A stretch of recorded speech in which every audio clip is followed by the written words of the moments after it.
InsyaAllah webinar pada hari ini akan bermula daripada pukul 10. Macam ni ke dia? Fatin, suara Fatin tak jelas. Tak clear.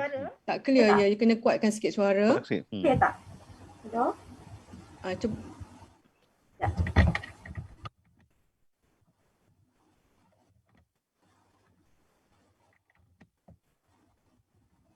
Cuba. Clear tak? Betul. Okey, try. Try. Assalamualaikum dan selamat sejahtera. Okey tu.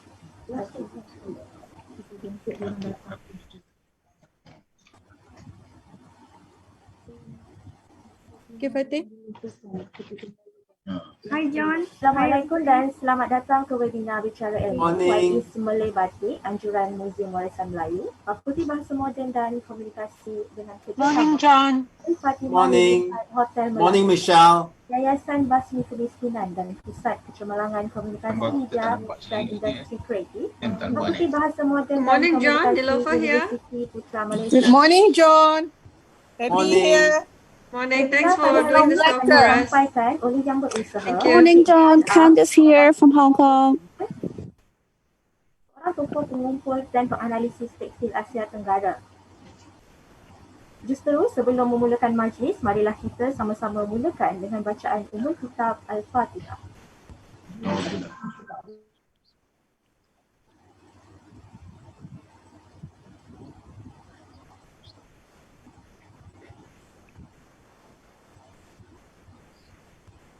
Amin ya Rabbal Alamin.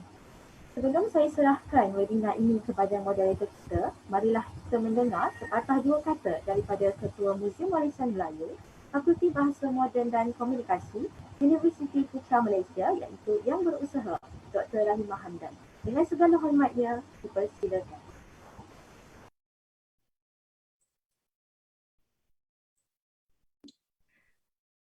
Bismillahirrahmanirrahim. Yang berbahagia Dr. Samah Jan, Ketua Jabatan Bahasa Melayu, Fakulti mewakili Dekan ya, Fakulti Bahasa Moden dan Komunikasi UPM. Yang berbahagia Datuk Zainal Abidin Sakum, Pengarah Tun Fatimah Riverside Hotel Melaka dan Pengerusi Eksekutif Prihatin serta Yayasan Basmi Kemiskinan. Yang dihormati Encik John Ang, pembicara webinar pada pagi ini, Div kehormat, Tan Sri, Puan Sri, Datuk Datin, hadirin hadirat yang dihormati sekalian. Assalamualaikum dan salam sejahtera. Sidang hadirin, selamat datang ke webinar kami What is Batik ya pada pagi ini, dan suka saya menyatakan bahawa masyarakat Melayu sangat erat dengan alam sekeliling. Jadi apa sahaja yang ada di dalam ruang lingkup kehidupan mereka dimasukkan dalam pantun, peribahasa dan beberapa yang lain yang menggambarkan keakraban dan kebestarian mereka. Maka tidak hairanlah ya, jika kain batik sering digunakan sebagai analogi untuk menggambarkan sesuatu dalam kehidupannya. Jadi pernah tak kita dengar pantun ini ya sidang hadirin sekalian? Ya, apa guna berkain batik kalau tidak berbaju kasa? Apa guna beristeri cantik kalau tidak berbudi bahasa? Jadi dia melihat bagaimana masyarakat Melayu itu menggunakan batik ya, sebagai pelambangan ya, untuk menggambarkan bahawa pentingnya batik dalam kehidupan dan penting juga memiliki isteri yang cantik dan berbudi bahasa.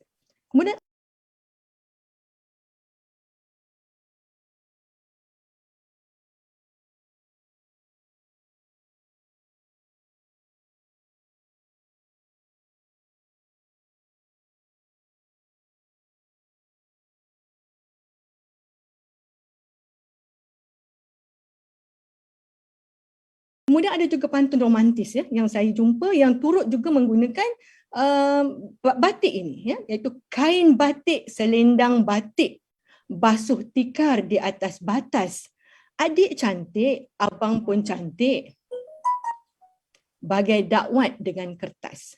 Jadi sidang hadirin sekalian, pantun-pantun ini jelas ya menggambarkan betapa eratnya kehidupan masyarakat dengan kain yang dikenali sebagai batik ini.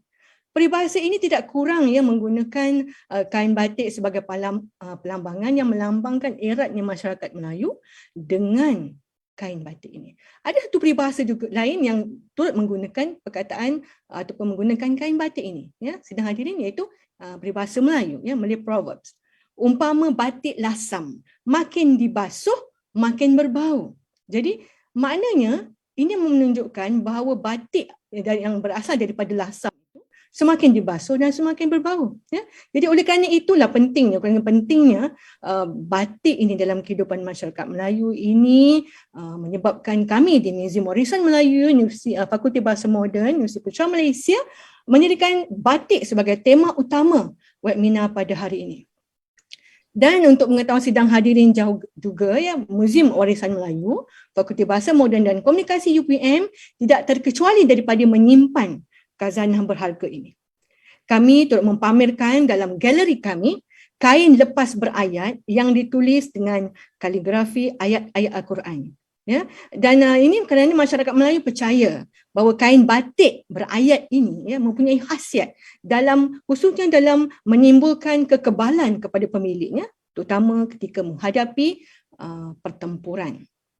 Thus, it is such an honor, ya, to have our Mr. John as our distinguished guest. Mr. John, thanks for accepting our invitation, and it is Thanks such for a privilege inviting. to hear your talk, yeah, about Malay Batik in the UPM. Thank you very much. And then sidang hadirin sekalian, ikhlasnya yang pertama kali kami terpesona dengan koleksi tokoh pembicara pada hari ini yang ketika beliau berkongsi ilmunya di Muzium Negeri Terengganu. Jadi sehubungan itu pihak Muzium Warisan Melayu Fakulti Bahasa Moden dan Komunikasi UPM berhajat untuk membawa beliau ke UPM agar dapat kita bersama-sama memperoleh manfaat daripada ilmu beliau yang sangat luas dalam tekstil di Asia Tenggara, khususnya dalam batik. Ya, justru pihak muzium juga ingin mengucapkan ribuan terima kasih yang tak terhingga kepada penaja utama webinar ini, iaitu Tun Fatimah Riverside Hotel Melaka, Prihatin dan Yayasan Basmi Kemiskinan atas kesudian menyokong aktiviti-aktiviti yang memartabatkan khazanah bangsa. Tanpa sokongan daripada mereka, maka webinar ini tidak dapat direalisasikan dengan jayanya. Jadi terima kasih juga kepada para peserta yang datang daripada dalam dan luar negara untuk menyokong webinar ini. Terima kasih dan saya sudahi ucapan aluan ini dengan Assalamualaikum. Waalaikumsalam warahmatullahi wabarakatuh. Terima kasih diucapkan kepada Dr. Rahimah. Seterusnya, dipersilakan yang berbahagia Datuk Zainal Abidin Sakom, Pengurusi Tun Fatimah Riverside Hotel Melaka dan Yayasan Basmi Kemiskinan selaku penaja utama webinar kita pada hari ini untuk memberikan ucapan. Majlis dengan penuh takzim mempersilakan.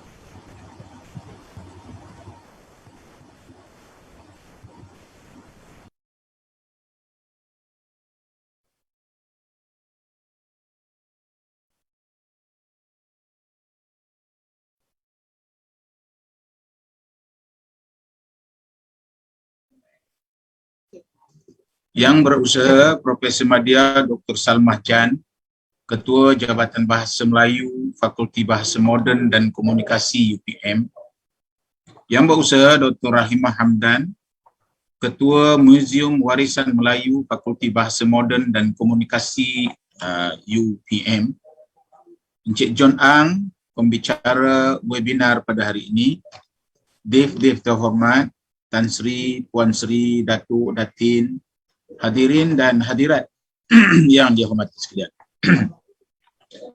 Syukur kepada Allah Subhanahu Wa Taala kerana dapat kita bersama-sama hadir ke majlis webinar Bicara Ilmu anjuran Muzium Warisan Melayu Fakulti Bahasa Moden dan Komunikasi UPM pada hari ini. Tahniah kita ucapkan kepada penganjur. Institusi muzium adalah sebuah pusat yang bertanggungjawab untuk mengumpul dan menyimpan artifak budaya, sejarah dan antikuiti yang amat bernilai agar dapat dikongsi dengan generasi kini dan akan datang. Apatah lagi jika muzium tersebut dipunyai oleh sesebuah universiti. Muzium bukan sekadar pusat penyimpan artifak dan khazanah bangsa, sebaliknya merupakan makmal atau pusat penyelidikan bagi para pengkaji, akademia dan para pelajar dalam usaha untuk terus mengembeling ilmu yang saintifik dan lebih komprehensif. Bertitik tolak daripada sinilah, maka kami mengambil langkah memberi sokongan padu dan positif untuk terus menyokong aktiviti-aktiviti yang dapat memertabatkan ilmu khazanah bangsa. Kami percaya menerusi sokongan ini, nostalgia kegemilangan Empayar Melayu Melaka yang merakamkan peradaban tinggi bangsa pada abad ke-15 Masihi dapat dikaji secara menyeluruh, merentas bidang dan disiplin. Nama-nama tersohor, nama-nama masyhur seperti Tun Perak, Hang Tuah, Tun Mutahir, Tun Fatimah dan beberapa yang lain perlu ditengahkan kajiannya secara saintifik agar dapat disingkap keintelektualan dan keperwiraan bangsa dan tidak dibiarkan daripada terus tersimpan kaku dalam teks atau manuskrip. Kami amat tertarik dengan tajuk webinar pada hari ini yang bersangkutan dengan pakaian cara Melayu. Sebagaimana yang banyak terkarang dalam teks sejarah Melayu dan hikayat Hang Tuah, saya suka untuk mengetengahkan kajian oleh sastrawan negara yang berbahagia Datuk Dr. Siti Zainun Ismail yang menyatakan bahawa adat berpakaian telah mendapat perhatian dengan peraturan yang disusun atur sejak Sultan Muhammad Shah di Melaka lagi.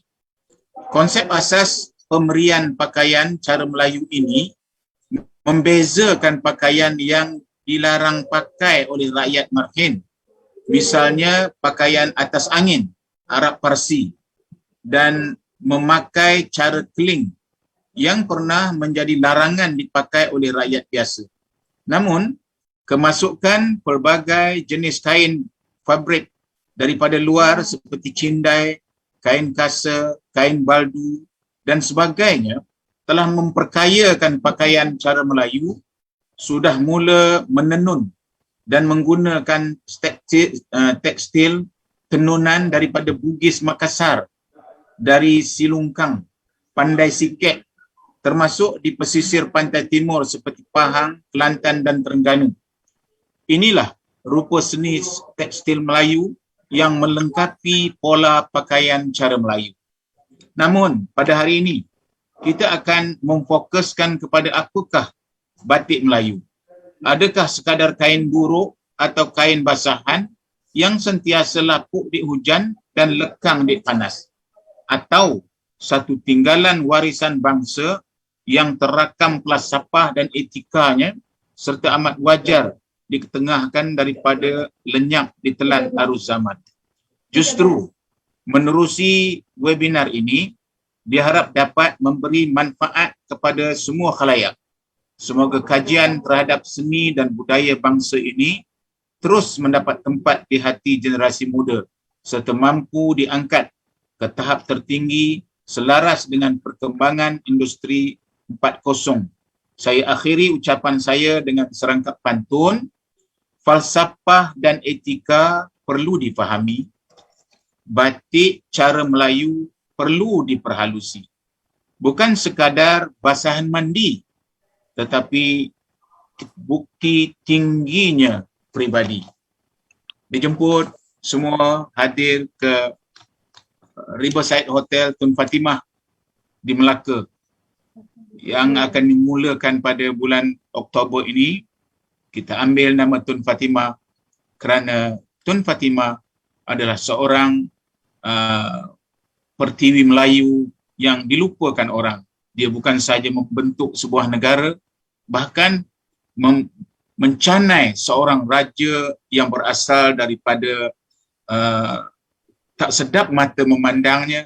Akhirnya bila sultan itu dipupuknya, dibanernya semula, dididiknya, sultan itu waktu meninggal dipanggil Waliullah, bermakna perubahan Sultan Mahmud itu, daripada Sultan Mahmud yang kita tahu ceritanya, berakhir dengan kematian seorang wali, itu cukup tinggi budi bahasanya. Itulah Tun Fatimah. Jadi kita ambil nama Tun Fatimah itu sebagai nama hotel kita, nak memperlihatkan bahawa sejarah bangsa ini adalah sejarah yang besar. Wabillahi taufiq wal hidayah. Assalamualaikum warahmatullahi wabarakatuh. Selamat bersidang. Waalaikumsalam warahmatullahi wabarakatuh. Terima kasih diucapkan kepada yang berbahagia Datuk Zainal Abidin Sakum di atas ucapan sebentar tadi. Untuk makluman hadirin sekalian, webinar ini akan disampaikan di dalam bahasa Inggeris, tetapi sebarang soalan boleh diajukan kepada panel dalam dua bahasa, iaitu bahasa Melayu dan bahasa Inggeris. Tanpa membuang masa, saya serahkan kepada moderator pada hari ini, iaitu yang berusaha, Encik Rohini Nur, pensyarah kanan dengan pengkhususan kesusasteraan Inggeris di Jabatan Bahasa Inggeris, Fakulti Bahasa Moden dan Komunikasi, Universiti Putra Malaysia. Dengan segala hormatnya, dipersilakan. Thank you very much, Fatin, for that mesmerizing start. Okay, distinguished guests, ladies and gentlemen, we just heard just now the opening ceremony speeches by two of our important people. Just out of interest, can I hear some of the voices who were beginning earlier at the beginning were saying hello to John? Where are you from, those people? I heard Hong Kong. Anybody else would like to say to John before we start? Quickly. Hello, I'm from Kota Baru. Hi. All right. Anybody else? Quickly. Hi, John. This is Abby, your friend from Malacca. Ooh, Hi. Hi, John. I'm from Batu Pahat. I'm Joey. Nice to meet Okay. you. Wow. all right. Hi, sorry, we are, Okay. sorry, we all are a right. group of docents from Singapore, Whoa. from the Malay okay. Heritage Great. Center. All right. Okay. Thank you very much. We can see hi, we have. Oh, I'm Hi, Yushi John. from Taiwan. Okay. Hi, John. I'm Diana Jelly from KL. All right. Sorry. All right, thank you. I can see there are about 180 of us here, and I know some of you are from Malaysia and also from overseas. So I think we better start. I think John has a lot to say. I know 1 hour will be too short for him, so we have given him more than 1 hour, and hopefully that will do justice to whatever that he's going to try to tell us today. So welcome again to our Bicara Ilmu series, organized by Museum Warisan Melayu or the Malay Heritage Museum, Faculty of Modern Languages and Communication, University Putra Malaysia. I'm happy to note that the museum has been quite prolific in organizing webinars such as this one during the pandemic. Congratulations to our esteemed director of the museum, Puan Rahimah Hamdan, and her incredible crew, who actually at the moment on top of a hill somewhere in university. Yeah, they are working hard.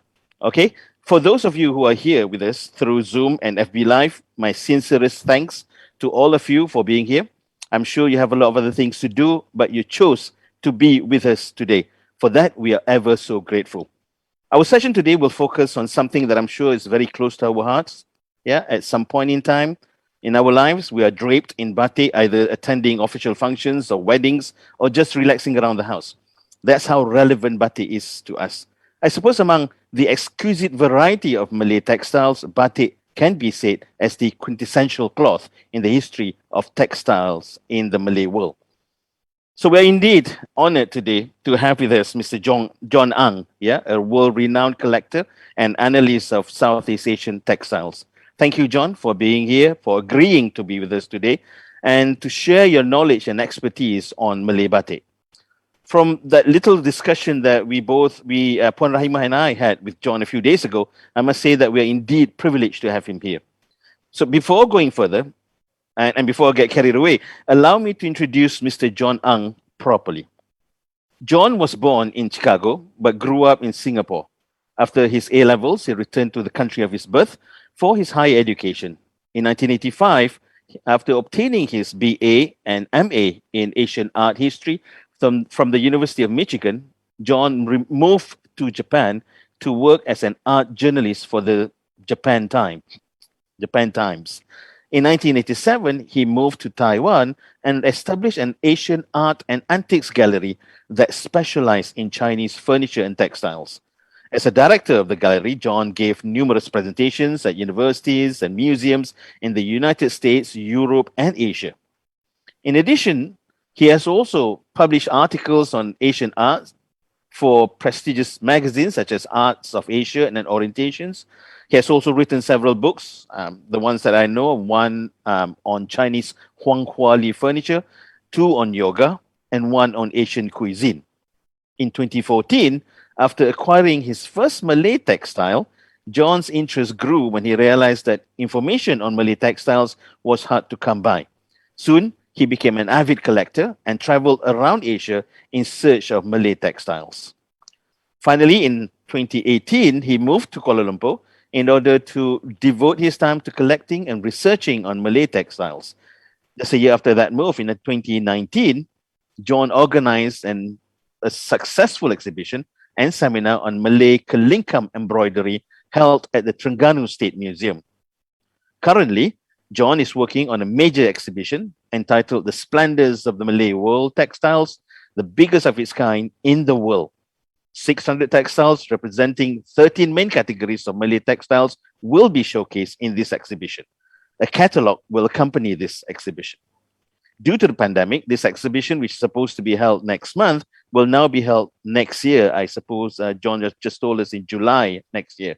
So look out for that. Yeah, let us pray that we'll get a semblance of normalcy soon so that we can meet at the exhibition next year and witness this precious collection of textiles live in real life, not live on Zoom and FB Live anymore. Distinguished guests, ladies and gentlemen, the plan for today is after this, I will pass the mic to John to give his presentation. If you have any questions during his presentation, please put them in our chat section, and I will read the questions during the question and answer session after John's presentation. You can also ask him live later if you have time during that question and answer session. So without further ado, let's start the ball rolling. John, are you still there? Yes. Thank you, Encik Noor, for this wonderful introduction. So we have a lot to cover today, and I'll be speaking very fast. Don't worry, there's a recording if you need it. So just follow along. So my first page is to present you my challenge of what is Malay Batiks. Nobody has really taken this challenge because there are many problems that when I started trying to define what is Malay Batik, I came across these problems. And I want you to share these problems with you, why it's very difficult to identify what's Malay Batiks. And also, I want you to come to a conclusion yourself and whether we can identify such a thing as Malay Batik. Now, for me, I first tried to define it by region, right? So what are the regions that produced Malay Batik, and what is Malay Batik? So it's batik that were used by the Malays. So this is the first definition, batiks used by the Malays, and they were produced in three major regions. One is in the Malay Peninsula, especially the East Coast Malay Peninsula, and then the other is in Sumatra, the Malay regions of Riau, which includes Bintan, Belitung, Siak, and then Jambi and Southwest Sumatra and Bengkulu, and West Sumatra in Minangkabau. And then the Javanese batiks for the Sumatran market. Often when you go to museums, especially in Indonesia, you see batiks, they will say, untuk Sumatra, for Sumatra. So it's not made for the Indonesian market, but it's Javanese made for the Malay market. Because there were certain categories that only the Malays use, but not the Javanese. So for me, that's Malay Batik. So there are several places that I put on this list. There are more than this, but I just highlight a few of the major places. There are 7 here. And then batik types. There are certain batik types not used by the Indonesian Javanese and not used by the Peranakan Chinese. But some of these batik types are shared by both. For example, batik basurik is used also in Indonesia, in Java, but it's mainly for the Sumatran market. Batik wayang kulit is also used in Indonesia, but there's a special category of batik wayang kulit for the Malay market, and so on, which I'll explain later. And then the uses, you'll see different uses that the Malays would use for batiks. For example, the kudung. Kelubongs and kudongs are typical and quintessential to the Malays. In Java, you use the selendang, which is a different format than the kudongs. I'll explain this to you later. Then you have a special sapara, the floor mats for eating during kanduris. You see this more with the Malays in Sumatra and in Singapore and Malaysia. So, and then you have a lot that are shared between Indonesians and Malays.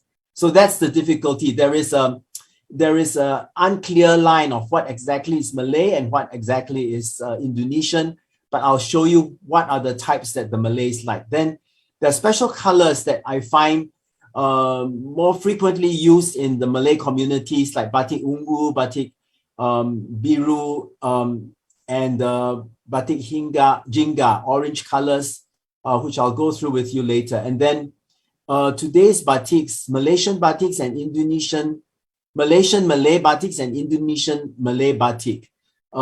It's getting less and more difficult to define. So let's go through batik by region. We'll go to batiks of the Malay Peninsula first, to the east coast of Malaya, and we will see what kind of batiks are produced there. So I'm talking of batiks on the bigger scope. So Malay batiks of the Malay world, not just of Malaysia, but we'll go to Malaysia first, and then later to Sumatra. And the Malay world, Java is part of the Malay world, but in terms of batiks, I've excluded it because I think there's a difference. And then along the coastal regions of Kalimantan and Borneo is also considered Malay, and parts of the Bugis world, and then south of the Philippines. But mostly the Malay batiks were used in the Malay Peninsula and in Sumatra. Okay, then also sometimes you see it in Cambodia, especially among the Chams, and in Vietnam as well. Okay, so where were Malay batiks in the Malay Peninsula produced? This is a map that was produced by Raja Fuzia in her book. And you can see in the brown dots, these are the batik producing areas, and they're all congregated in the northeast coast of the Malay Peninsula, in Kelantan and Terengganu, and some centers in Kuala Lumpur, which are recent. These centers developed in the 1920s.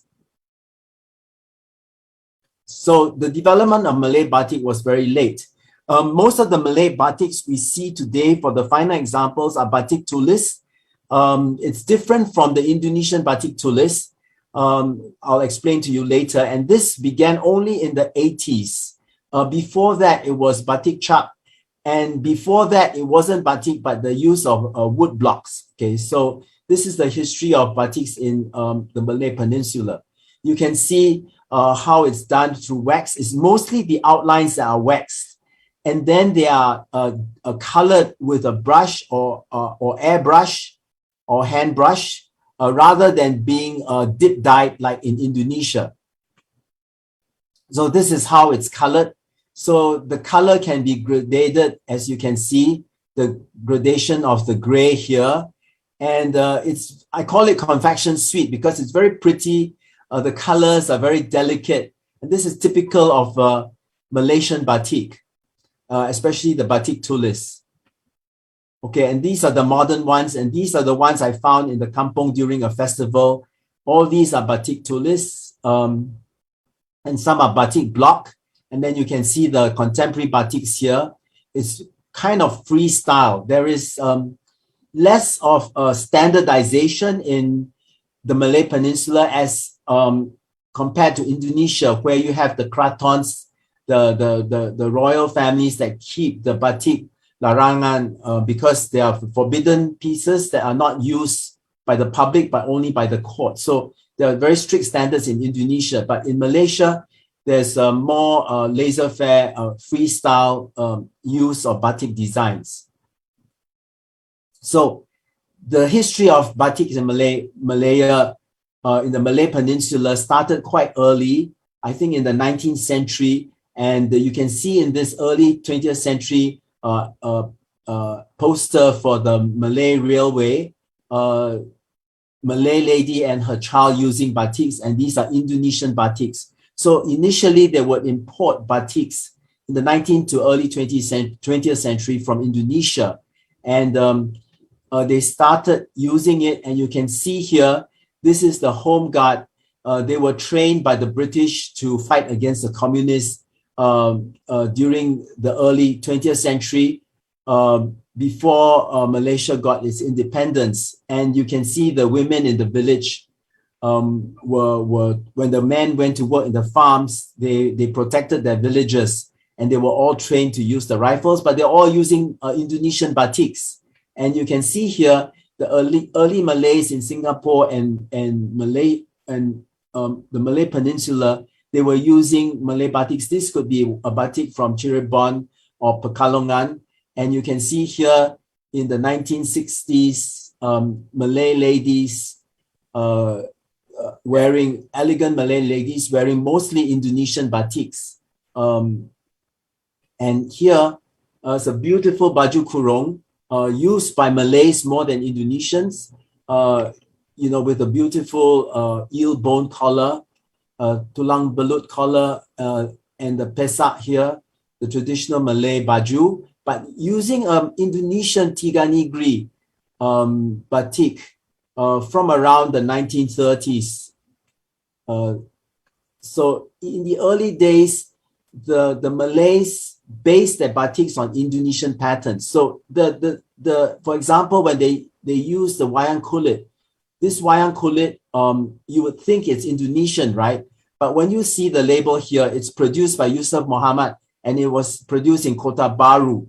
But they use an Indonesian wayang kulit rather than, you know, their own Kelantan Thai style wayang kulit. You can see the headdress is different from the two wayang kulits. So the Indonesian influence is very strong.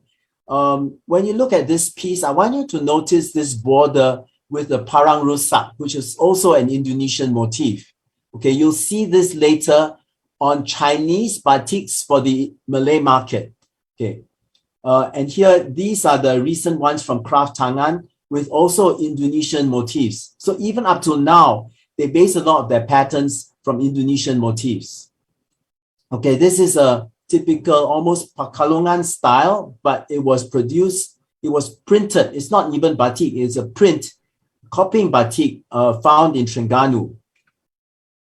And these are the early Malaysian women wearing the mostly Indonesian batiks. And one of the patterns you can see that was very popular in the 60s, this is from the north coast of Indonesia, was the spider web pattern. I'm not sure why they use spider webs, but you know, in Malay Muslim history, the spiders protected Muhammad during his escape from Medina to Mecca when he ran to a cave, and the spiders built a cobweb around the hole in the cave where he entered. And then when the enemies came, they couldn't enter the cave because of the cobwebs. They said if there's a cobweb, that means nobody has gone into the cave. So the spiders actually saved Muhammad. So was this why it was popular? I'm not sure, but strangely only in the 60s. I found most of them in Sumatra and in Singapore. These were exported to these regions. And it's also very popular among the Peranakan Chinese.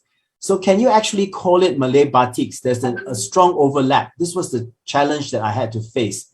They were loved by the Malays, the Chinese, and the Indonesians. Okay. So let's go to the earlier period, development of batik in the Malay Peninsula from the 19th century to the 1930s.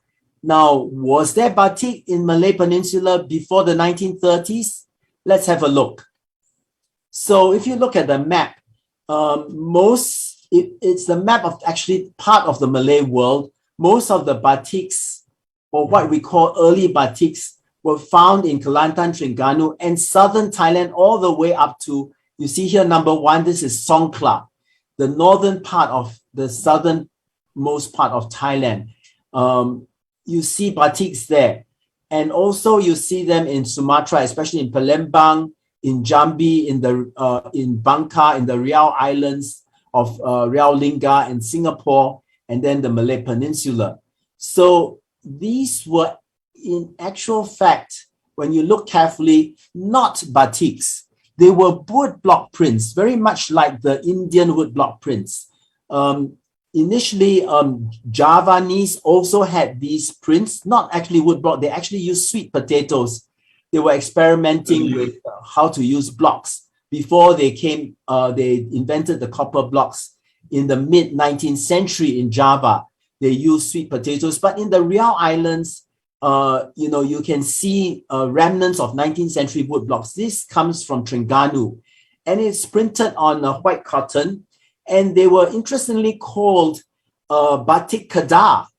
So Batik Kedah actually is not from Kedah. This is a misconception. It was extremely popular in Kedah, but it's not produced in Kedah. And how do I know it? Because I collect the batik wood blocks, and almost all my batik wood blocks, in fact, all my batik wood blocks come from Terengganu, and they match the floral patterns of the batik Kedah. As you can see here, this is one of my blocks, and this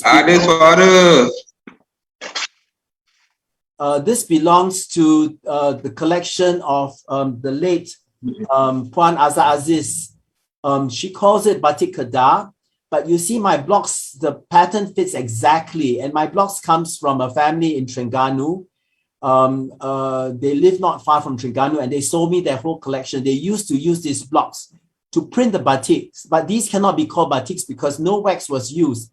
They used mordants and dyes, and they put it on the mordant and dyes and directly printed it on cloth. So these were woodblock prints, and they were used in the 19th century in the Malay world all the way up to the 1960s. And when I say Malay world, I decided to explore. So I crossed the river in Kelantan to go to Naratiwat, all the way to Patani and Songkla to see what kind of batiks they made. And in one of the museums on this island, the Koyo Island, you actually have to go by bridge or ferry. It's the longest bridge in Thailand. You cross onto the island and you come to this museum. And in the Thaksin Museum here, I found batiks. And there they also used the wood blocks. So these are the 19th century wood blocks. And then later they graduated into using the copper metal blocks, okay, as you can see here. And these were the type of batiks that were produced in Thailand, also very reminiscent of the Indonesian Pakalongan style batik. So they were probably influenced by the Indonesians as well. But we know in Sumatra, as you go really south, what I did was, after going north to the extreme north of the Malay world, I went to the extreme south and I took a boat from Singapore. It takes 8 hours, it's a treacherous journey. You take 2 hours to go to Tanjung Pinang here first, and you stop here, and then you take another boat and you come all the way down south to Riau Lingga here. And in the museum here, this is Pulau Lingga, in the museum, the Lingam Cahaya Museum, I found these batik blocks, and I managed to acquire from the royal Bugis family one of the wood block print baju kurungs here. It's quite rare. It's the only one I have done in wood block print. Actually, a wood block printed batik Kedah is also quite rare. So these are the wood blocks, and they're quite large. Some of them are over 1 foot long. And these are from the Lingam Cahaya Museum in Riau Lingga. And this is the batik Kedah. You can see they're quite pretty, but rather stiff in pattern. And these are the early color dyes that they used. And this is from the National Textile Museum in KL. And these are the wood blocks there. And you can see similar to my pieces here. And you can see the diagonal ones were used for this pattern here. And in Kedah, they also made, I think these were made in Kedah because I didn't see any in Terengganu, and the Pechat Robong is quite different. And then you have, the borders of the tepi, the kepala tepi here. this is the bitter gourd pattern, which is very typical of the woodblock prints from Kedah. And they carved the wood blocks in the right direction, but when they printed it out, this the insignia for Perak is in the reverse. When people saw these photos, they said that these are not Malays because their skin is too dark, but actually they're worn by the Malay people in Kedah. You can see her wearing exactly the same sarong here. Can you see this insignia of Kedah? So this is printed in Kedah. And so woodblock prints actually came in the late 1920s to early 30s. They were introduced by Javanese batik makers who were invited to the workshops in East Coast Malay Peninsula. And they were mainly invited by two people. One was Haji Cik Su of Kelantan and one was Haji Ali of Terengganu. And without thinking, they invested in a lot of these blocks. It was quite an investment because they weren't sure it would be successful as opposed to the wood blocks. But by the 50s, after the war, business picked up and it reached its pinnacle in the 70s when the batik chops became very popular because of the price. It became even cheaper than the Indonesian batiks. The initial ones actually copied Indonesian batiks. This is one Malay pattern, the Siku Keluang. So it was only after the 60s that the Malays started producing more and more of their own patterns and going away from the Indonesian patterns. Okay, so here you have one that's kind of Indonesian. It looks almost like a lasam pattern. The lasam birds with this kind of wings, but it's now turned into a leaf. So this is around the 1930s and 40s pre-war. And these are both from the East Coast, the early pre-war period. And then later you can see this type where you have the overlap of designs or patterns, which is a Malay pattern more than the Indonesian pattern. And this is the batik chap that has become, you see the kepala, instead of pecet rebongs, they have this willow leaves falling down. It's very original. And then you have the keladi leaves, which is a very Malay symbol and pattern, and the daun pakis, which you find more in Malaysia than you see in Indonesia. So by the 60s, I think Malay batiks produced in the Malay Peninsula was taking on its own style. These were from the 80s and 90s. You can see it becoming more complex and colors becoming more varied.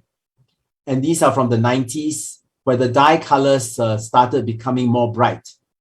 As you can see here, the use of overlapping patterns, which was very popular in Kelantan and Terengganu. And there were many uses besides sarongs. Here I found in Terengganu a very interesting use of the batik, which was during a gassing competition. You see in the gassing, you take, the winner is the one where the gassing remains spinning for the longest period. So of course, they do not need interruption from the wind. So these were used as wind blockers. You can see here on the two gassing competitors in Terengganu, how they use the batiks. And another use of batiks in Terengganu and Kelantan is the batik separa, where it's used to place on the floor for kanduris, where they will put food on it. And so we go to the Javanese batiks for the Sumatran Malay market. Okay, so this is very interesting because why were the Sumatrans importing batiks from the Javanese? Initially, Sumatrans from Aceh to Minangkabau all the way to Lampung, they were importing Indian trade textiles. In fact, they were one of the biggest importers. The Dutch and the English started building their factories, their trade stations in Sumatra because of this. And they brought in textiles from India especially from Gujarat and the Coromandel coast. And you see a lot of kain sambagis in Sumatra.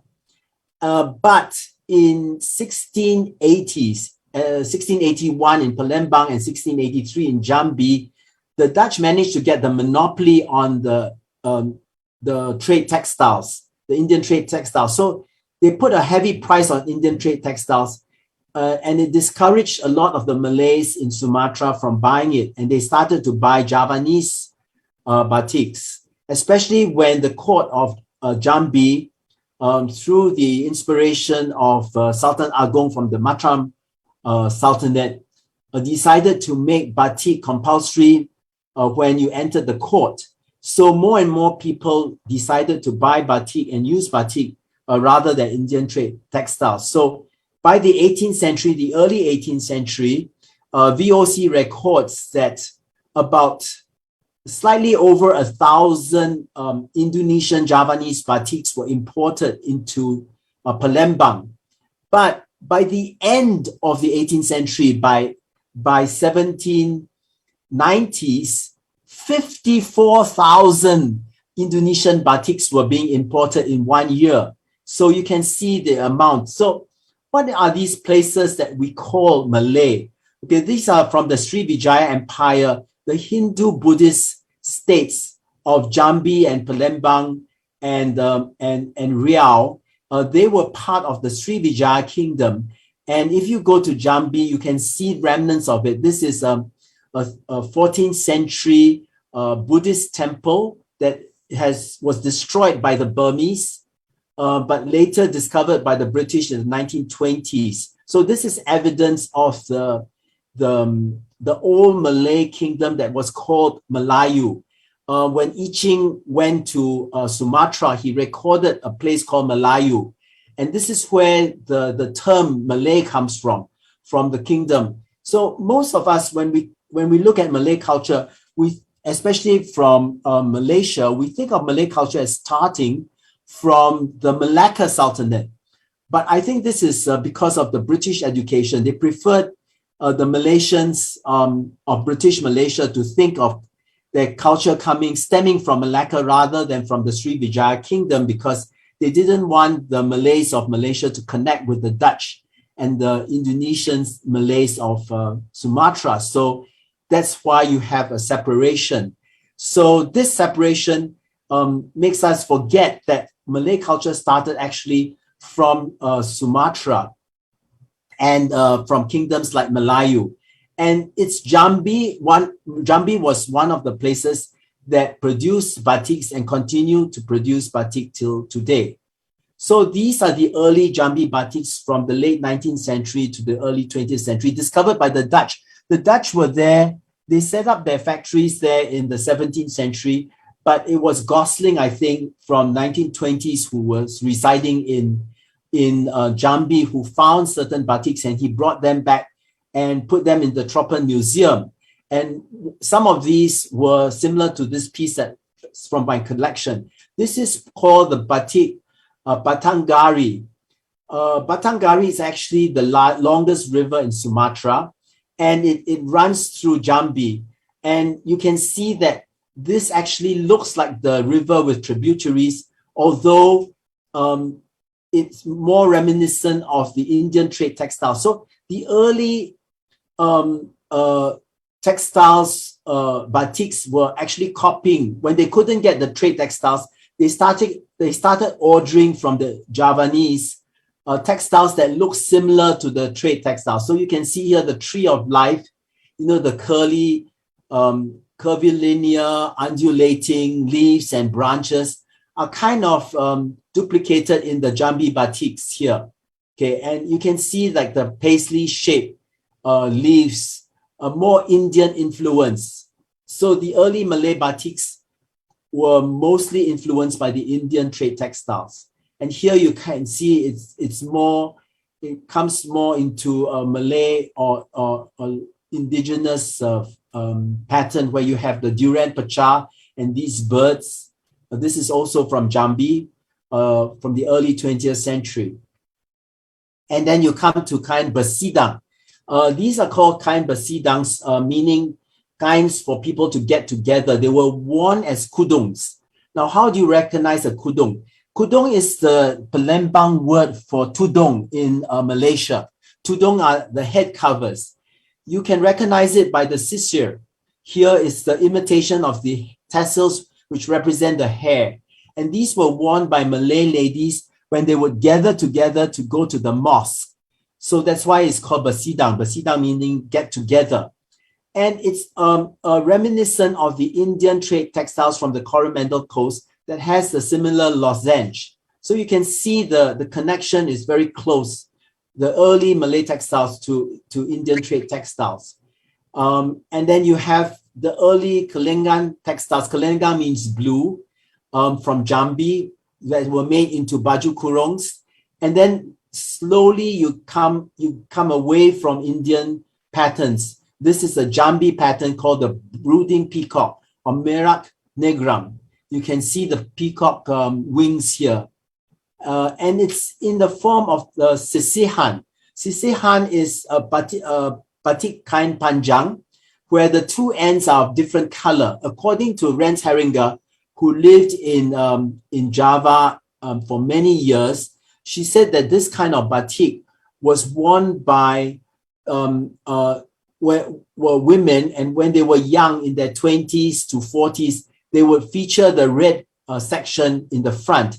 And after they passed their 50s, they would feature the dark blue or purple section in the front. So this actually designates the age, the way you wear your sarong or your kain panjang.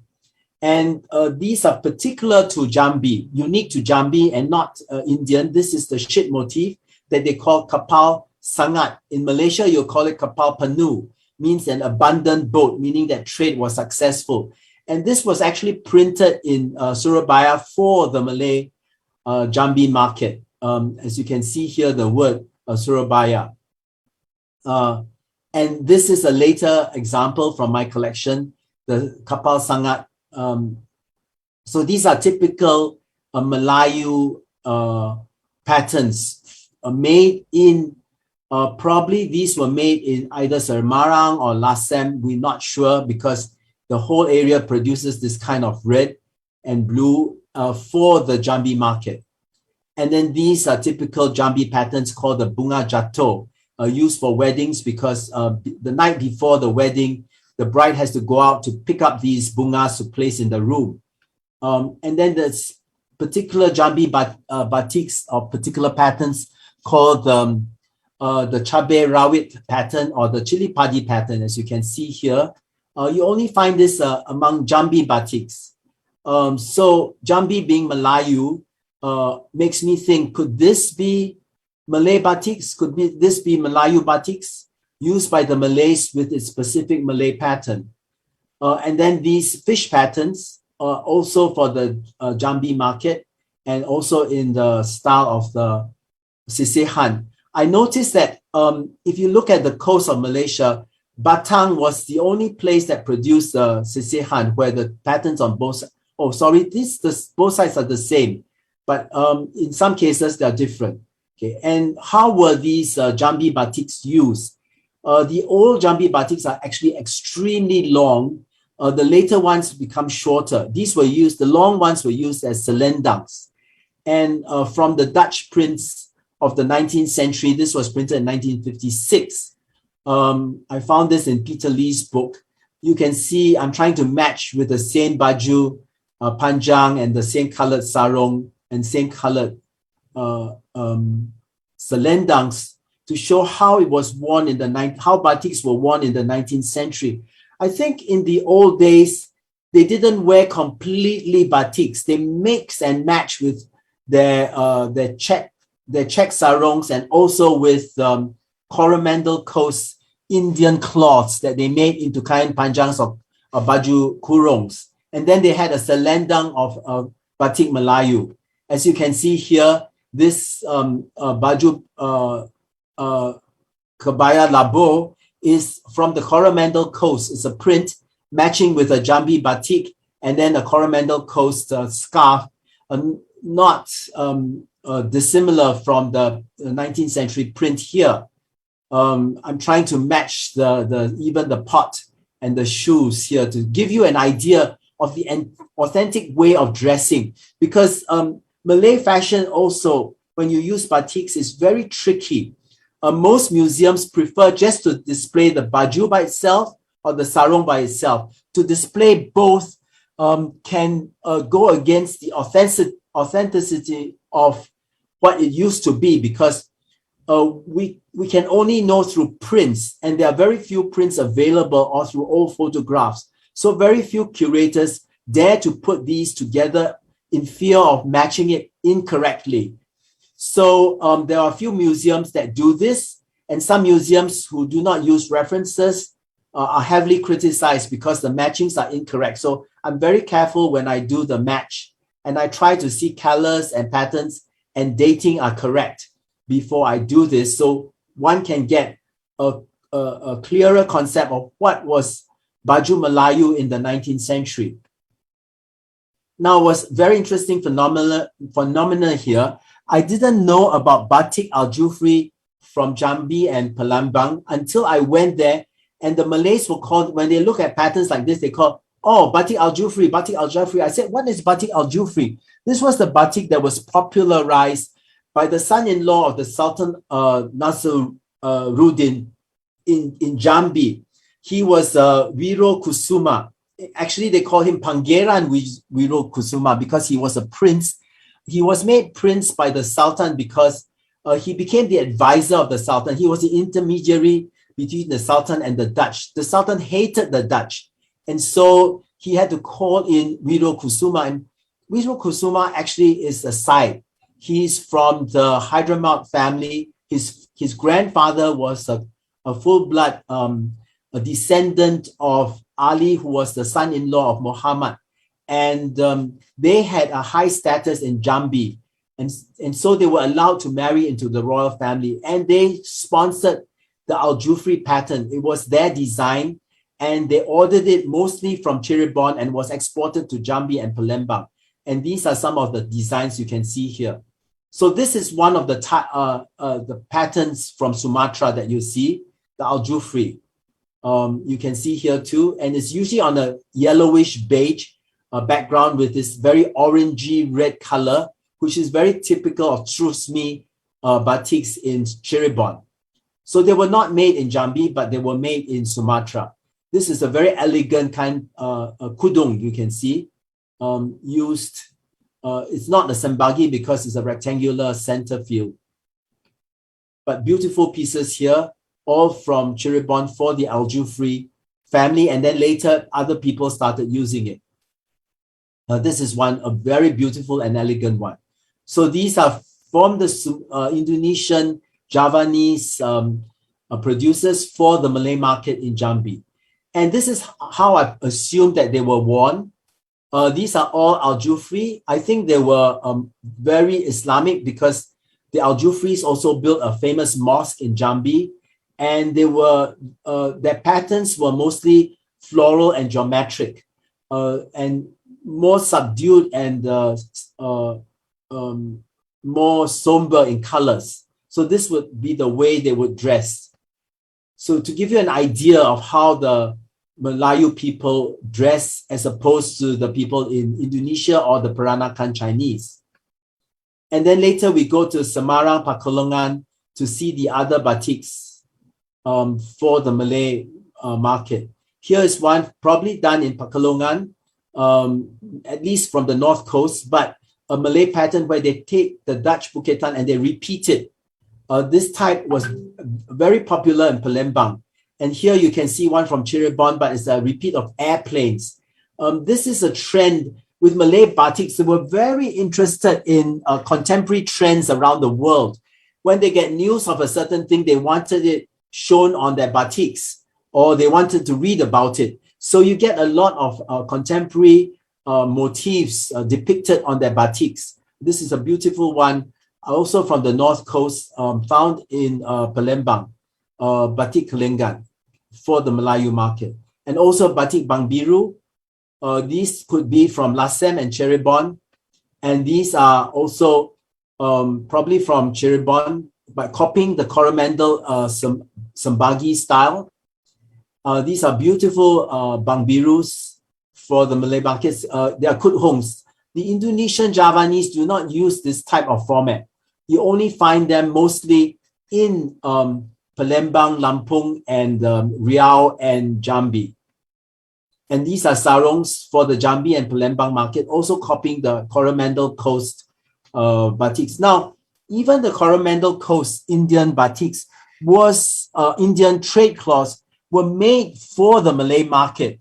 They were not specific Indian designs. We know this when we read the Sejarah Melayu. You know, we hear the story of how the Sultan asked Hang Nadim to go to Kling. Kling is in South India, which is Coromandel Coast, to order 40 different types of cloth, and each of the cloth would have 40 different patterns. So actually 1,600 cloths, and he wanted them in Cara Melayu, in the style of what the Malays like.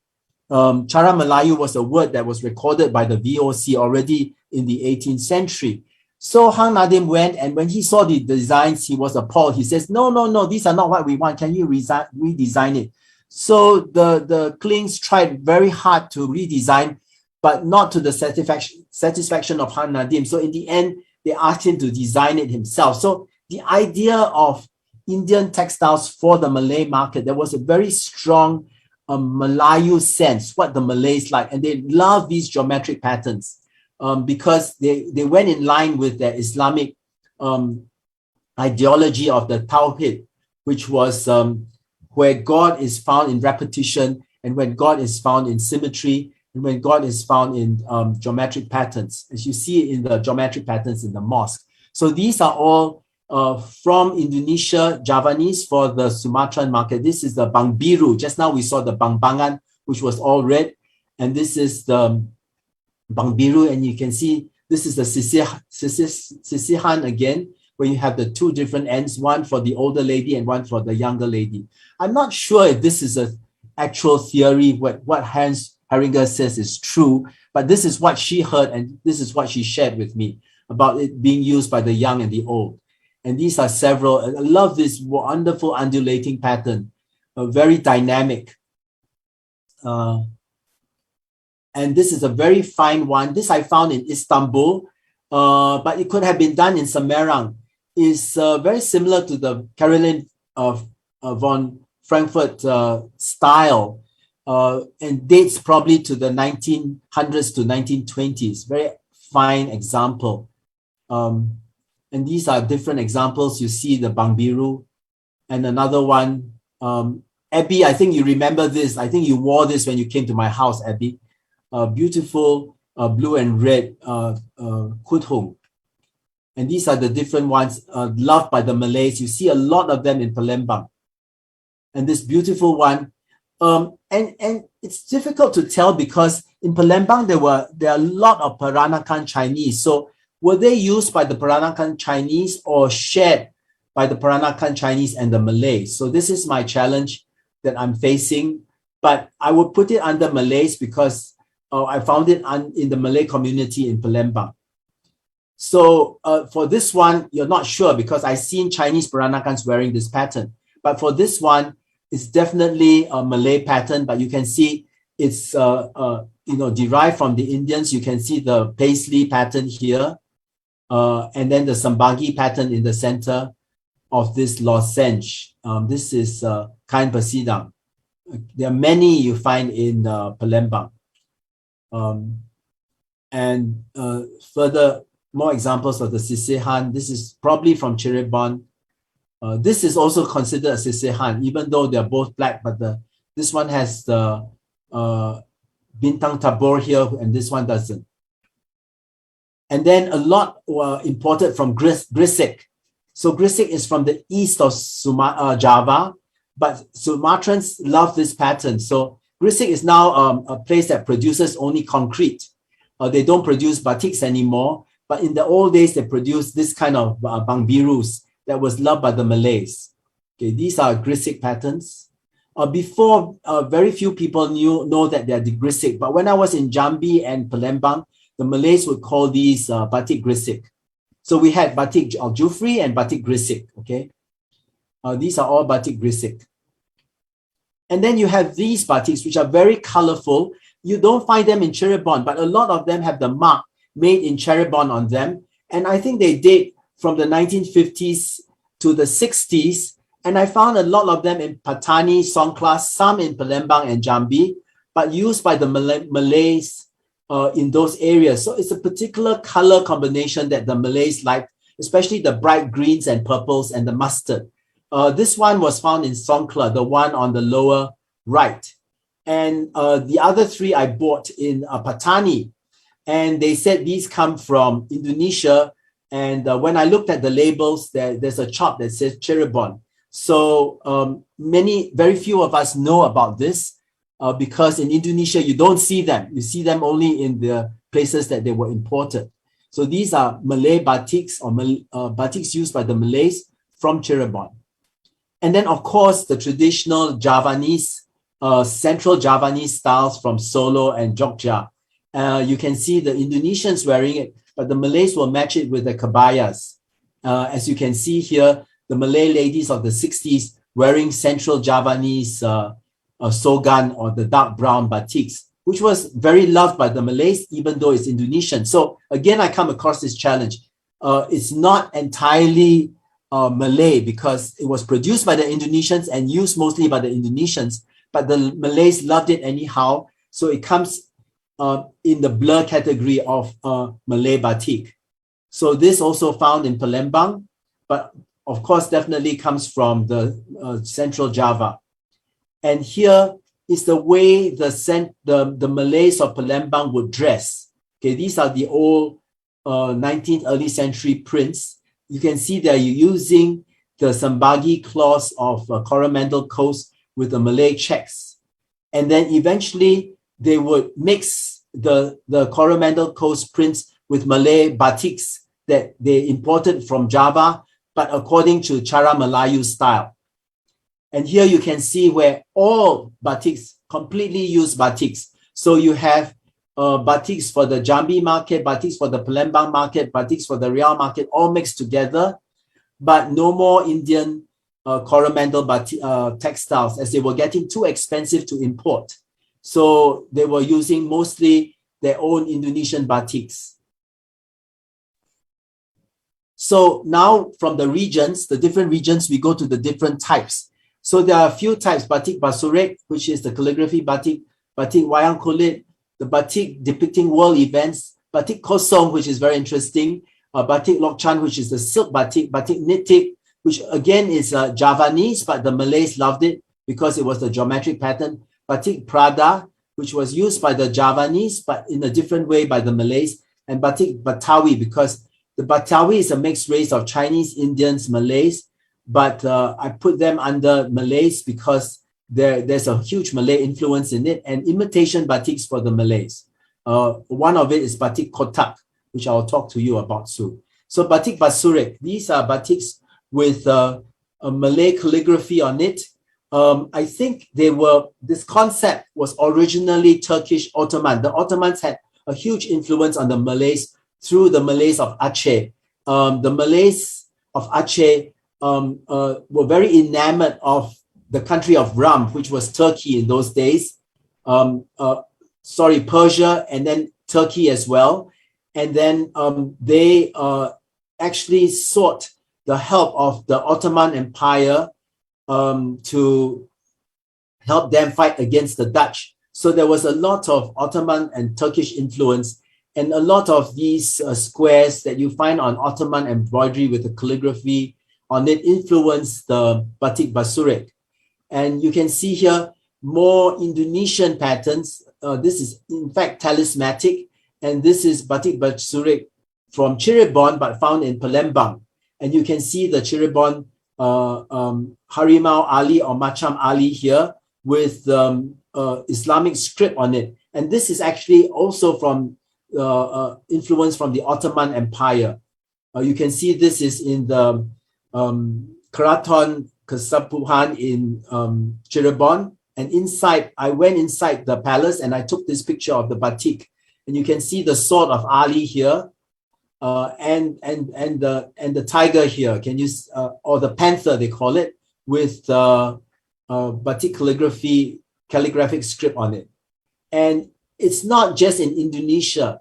You see that in Malaysia too. And here in the old flag of Kelantan and the wood carvings of Kelantan, you can see the panther with the Islamic script on it. And this is a wood carving of an air ventilator, a beam on top of the door, taken by my good friend Alex Lee, carving with the tigers with the Islamic script, reminiscent of this one on batik.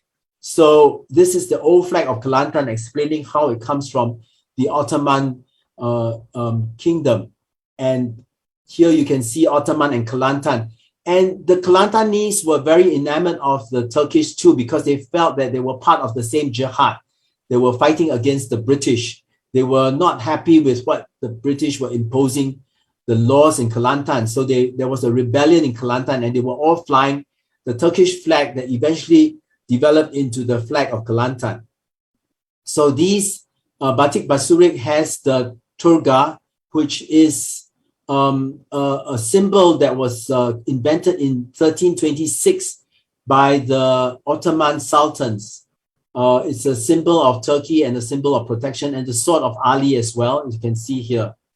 And these have the names of the prophet, the angels of Islam on it, different variations on the theme.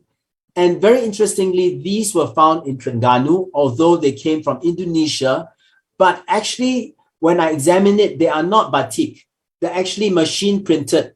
Of the 19th century, the Dutch were actually imitating batiks in the late 19th century, and they were producing it for the Malay market of the Malay world. Actually, the Malay world market was extensive, and the Dutch, the Germans, the Swiss, the British were all paying attention to it and trying to corner the market. So the Dutch were making these wonderful batik basuriks for the Malay market, for in Indonesia, in Sumatra, as well as in the Malay Peninsula. And the reason why I know, because there are samplers that are exactly like this found in Wilsko in Helmond in Holland. And this is an interesting batik basurik, which is called batik basurik Siang Malam.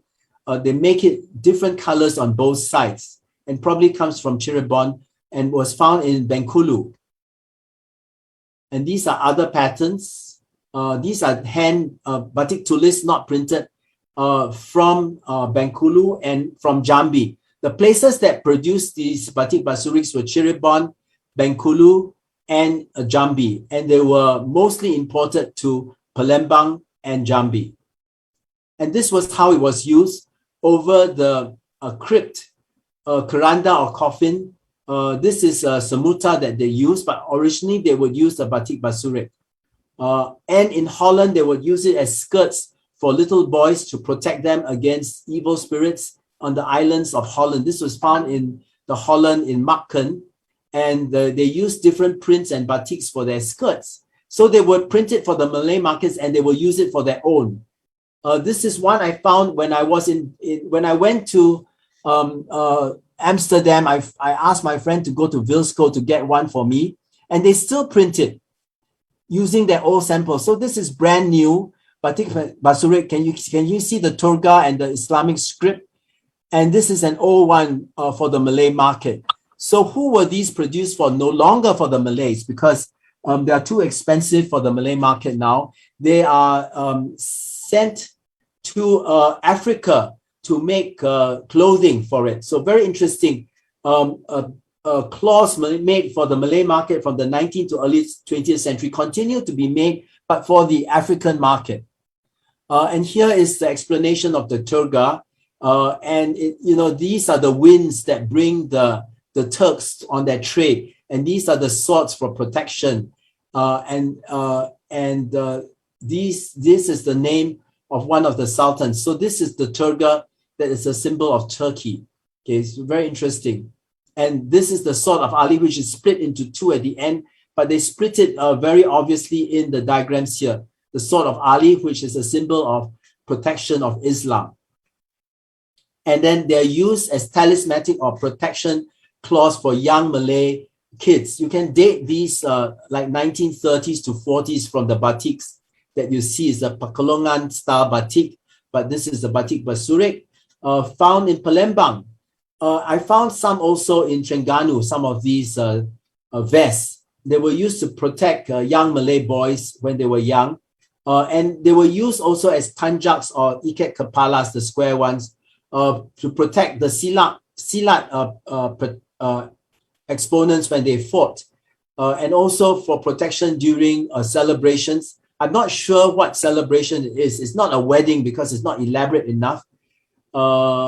Could be a wedding anniversary, I'm not sure, but this is how the red ones were used, because hence Herringer, when she saw the red one, she asked me how were they used, and this was the only photo I could find. So I should ask a local how these, what was the meaning of wrapping this type of shawl over. It could be maybe wrapping before the Basidang, which is the bathing ceremony. And this is a contemporary batik Basurik made in Jambi. So they continue to make this, and they would use it like for Hari Raya, they will hang it on the wall, or for weddings as decoration. And another type of batik. So we go from batik Basurik, we have to quickly go cover this because there's not enough time. We go to the wayang kulit, which was made in Java, but specifically for the Sumatran market. Because this is not the Ramayana story, it's one of the stories from Mahabharata, but it also has Hanuman in it. And the characters are all named. In Java, they usually do not put the name because the Javanese are more familiar with these characters. It's only for the Malay market where they put the name Arjuna or Hanuman on it. And these were specifically, these are made in Cirebon for the Malay market. And this is made in Pekalongan for the Malay market. You don't see much of these in Pekalongan, but mostly in Palembang and Jambi. And this one was found in Komering. Okay, it dates from the 1960s, but obviously from Java for the Malay market. So this type, I want to differentiate what is wayang kulit for the Malay market and what is wayang kulit for the Indonesian Javanese market. The chiptonings were worn by the Javanese men of the court, but usually above the 60s, because these scenes will depict the different Panji stories. And if the kids see their grandpas wearing it, the grandpa has to know all the different stories to tell their kids. So, you know, if you're not above 60, maybe you won't know all the stories. I'm not sure if this story is true or not, but this is what I was told. They are worn by older men of the Javanese court. And you can see the type of parang rusak here on the borders that you saw earlier on a batik print in Terengganu. And these were made specifically by the Javanese for the Dutch market. They were made as gifts. So they're not made for the Malay market. So different from the batik Melayu style, okay? So another category or type is the Malay batiks that record world events. So in 1963, when Neil Armstrong went up to the moon, the Indonesians made this for the Palembang market, and the Cirebon batik also, this was made in Terengganu, and this was made in Cirebon. So both record the rockets going up to space. You see how happy the moon is when the rocket went up, and they even celebrated with an exploding teapot here. So it was very creative, I think, in the 60s. But I think Malay batiks, this is more important, more than the pattern. I won't say batik with red rockets are Malay batiks. I think the concept of incorporating world events is an aspect of Malay batiks. Okay, that's more important. For example, around the world in 80 days, right? They recorded it and they put it on their batiks, and it was made here in Cirebon or Indramayu and sent to Palembang. You find a lot of these in Palembang among the Malays. And they just love this. And the Malays nowadays would say, oh no, this cannot be Malay because they have figures on it. But in the old days, the Malays were not as sensitive. So there was a change of taste. So Malay batik taste, we would say Malay like world events all throughout their history. They like to record it, but the type of world events change. The type of world events that they like change. That's transient. It keeps changing, okay? And I don't think they even knew that it was around the world in 80 days or the story, because actually when you read the story, there were no air balloons used. They used a plane, yes, but when they went around the world in 80 days, there was no air balloon used. So this was added in, okay, for interest. Of course, they used automobiles and rickshaws. And here you have air balloons again. And they use the color combination that the Malays like called batik ungu, the purple color scheme. Okay, and then you see world events like the war in Lombok, right? The Dutch fought the war with the Balinese kingdom in Lombok, and the Dutch won. And you know the story where the court in Bali, they all came out and killed themselves. They refused to become subjugated by the Dutch. But the Dutch were very proud of winning this war in Lombok, which happened in 1894. And they ordered batiks. And the Sumatran Malays, which were all the way on the west, they probably didn't know the story. They thought that the idea was quite novel, and they liked the pattern. They used it until today. In Sumatra, you can see men wearing this pattern. Can you imagine? The Lombok, the pattern is a type of batiks that were loved by the Malays. And this is a batik company that you see printed, and this was one that I found in Lampung. It is a kain panjang, pagi sore, very rare to find this piece. I'm so happy that it came into my collection. But it's used by the Malays, okay? And then another type is the batik kosong, where it's empty in the center field. I'm not sure what it's used for, but it could be for widows, because in the kain lima bersongket, where you have songket and lima, you have the empty center used by widows who want to get married again. So were these used by widows in Palembang when it comes to batik, and when they couldn't afford the songkets? I'm not sure. You can see they came in blue, purple, and green.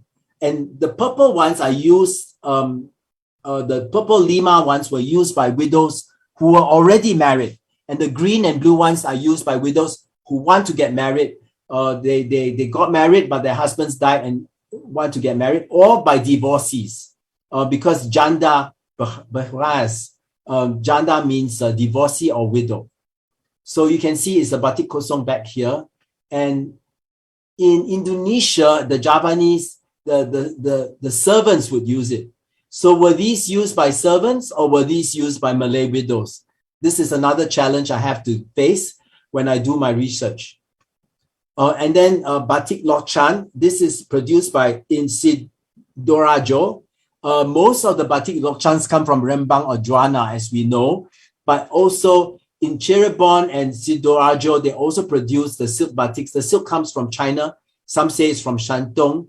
And this is a beautiful piece. It's a small one for a little kid produced, but it was used by the Malays, especially in Minang, where they use them as selendang. This is an old photo from a Dutch collection, and you can see them using they call it batik tanah liat, or the earth batik, because it's in the brown colors.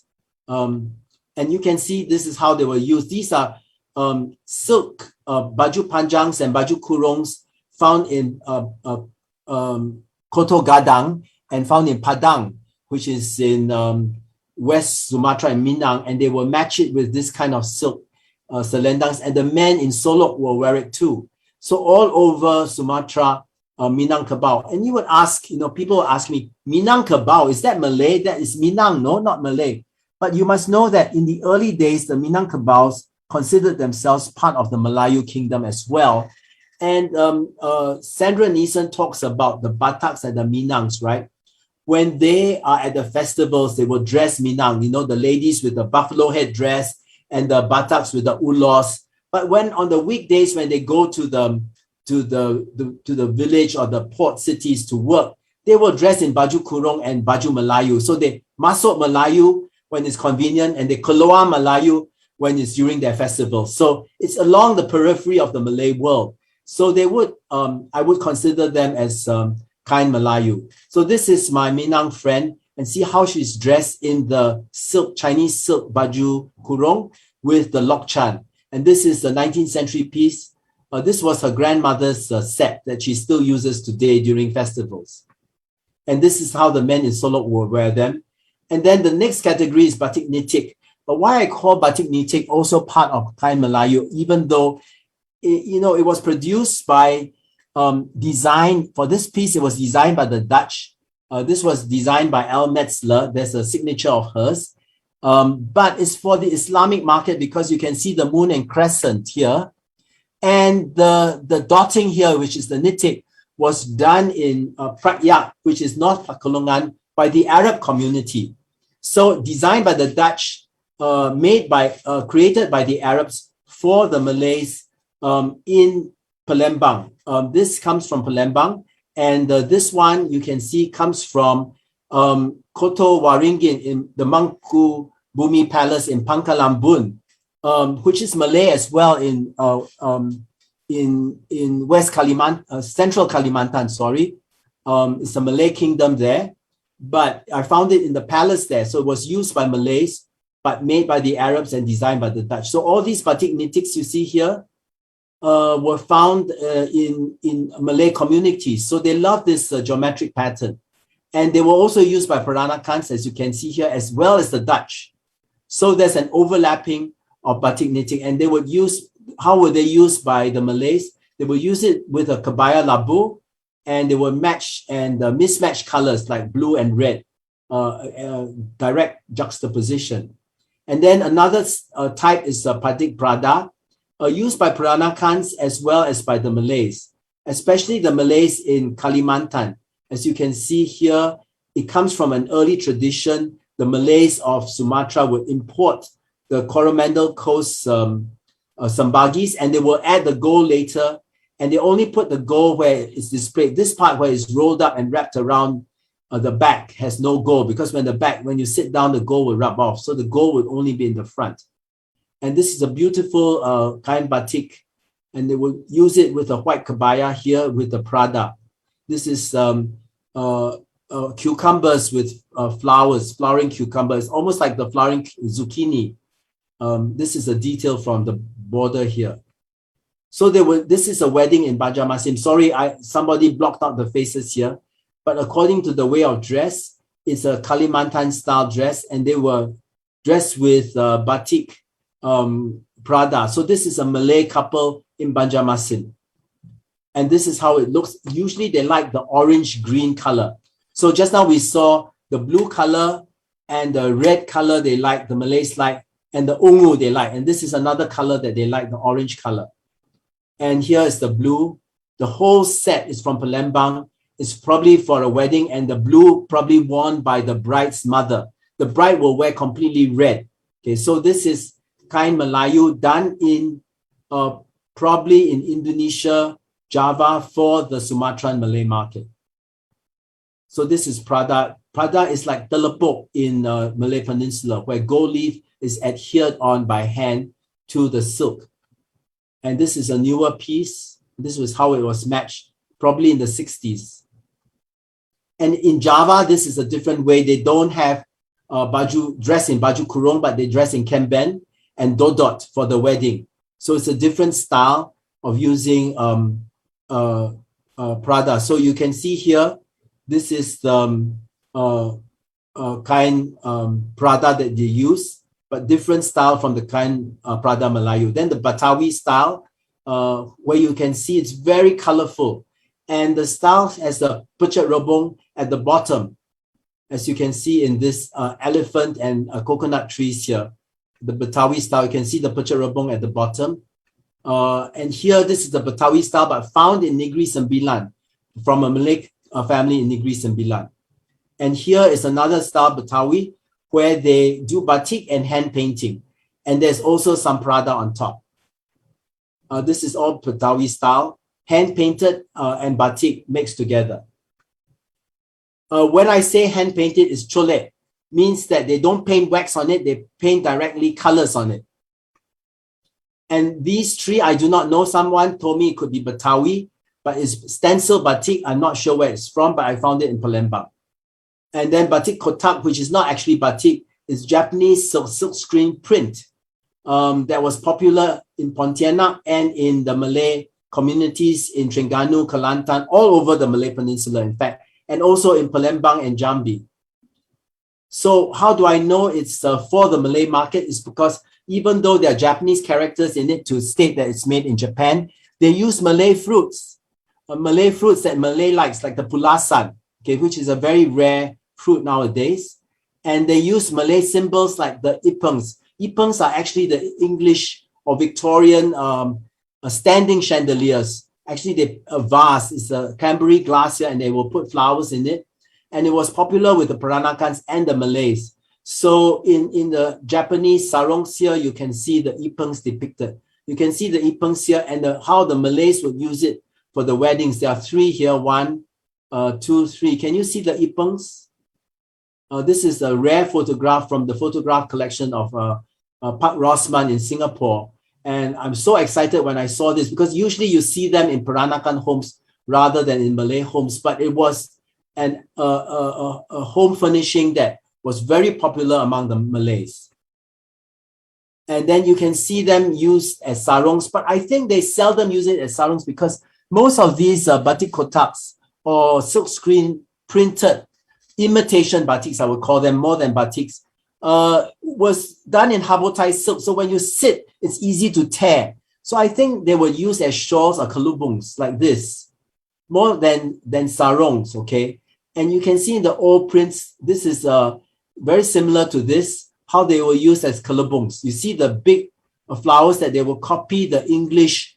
You see, it's very interesting. The Japanese also wanted to corner the Malay market. So at that time, the Dutch and the English, like the Manchester prints, were already cornering the Malay market. There was Manchester prints all over the Malay world. When you look at your grandmother's clothing, you look at the lining, it's all Manchester prints underneath, right? So Manchester prints had these large floral bouquets that they will print and repeat. So the Japanese found it very interesting. So they copied the Manchester prints onto their Japanese habotai silk and exported it to the Malay world. So it's Japanese using English patterns for the Malay Cara Melayu. So this is another print, but you can see the tree here is the same, also used as kalabong. You can see the pattern of the tree. This piece I own, and I think the Museum Negara has a similar piece to mine. And here Peter Lee has found, he says 1934, they found a brand called Chap Kuda Lumba selling color fast imitation batiks from Kobe, but the guy was jailed because in the end it wasn't color fast. And these early batiks were worn once or twice and thrown away because they were cheap. And they say it's called batik kotak because it was sold in boxes. But so far, we haven't found the boxes for it. So I prefer not to call it batik kotak, but imitation Japanese prints. You can see the Japanese writing on this. And then these prints are from Kedah. And these are the other prints. These are probably the British prints imitating the Jambi batiks. And this is imitating the Manchester prints. And these were prints found in Singapore, again imitating Sambagi. And this imitate Japanese prints for the Malay market, but you can see the Pechat Rebong. And then here you find Chinese prints. You see it says here made in the Republic of China. Okay, for the Malay market. Can you see the Pechat Rebong here? Probably the Betawi market because you see the Pechat Rebong at the bottom, but this was found in Minangkabau. I think this is so cute, these little cartoons with the umbrellas. But can you see the Pechat Rebong found on Javanese textiles? Not Pechat Rebong, the Parang Rusak here, border. So they were actually taking patterns from Indonesian batiks, printing it in China and exporting it to the Malay world. And also the printed batiks of northern Thailand, they love to use prints. Actually, the whole of the mainland, like in Cambodia and in Burma, all the ladies are using printed Malay batiks made in Indonesia. And the prints here, I won't call these batiks, but they come in the category of prints that were made for the Sumutas. They were used as turbans in the northeast coast, in Kelantan, Terengganu, and Petani and Naratiwat. This is a picture taken in Naratiwat during a festival. They were all wearing these prints. Now, the Malay colors I'll go quickly through are the batik ungu, the purples. They were loved. and then the greens. Here is again the sepra. They love the greens, and then the orange, the browns and orange, which you see here, and they mix it with the greens and blues. You find a lot of orange, and they were used also by the Peranakans, and also the orange with Prada. And this is a Malay lady, but she's using it like a Peranakan with a Peranakan kebaya, pendek. But I found all these in Palembang. And then these are the orange and blues. And then this is the multicolored ones. You can see here the buketan being repeated. Again, very Malayu style. And new directions in Malay batiks. I see the use of flora and of plants and geometric patterns become more popular today. This is done by my good friend Sham Abu Bakar. He lectures at UITM, he's graduate of Mara and Institute of Technology of Mara in 2004. And he's a famous textile artist that won an award, an ASEAN award in Bangkok for his designs.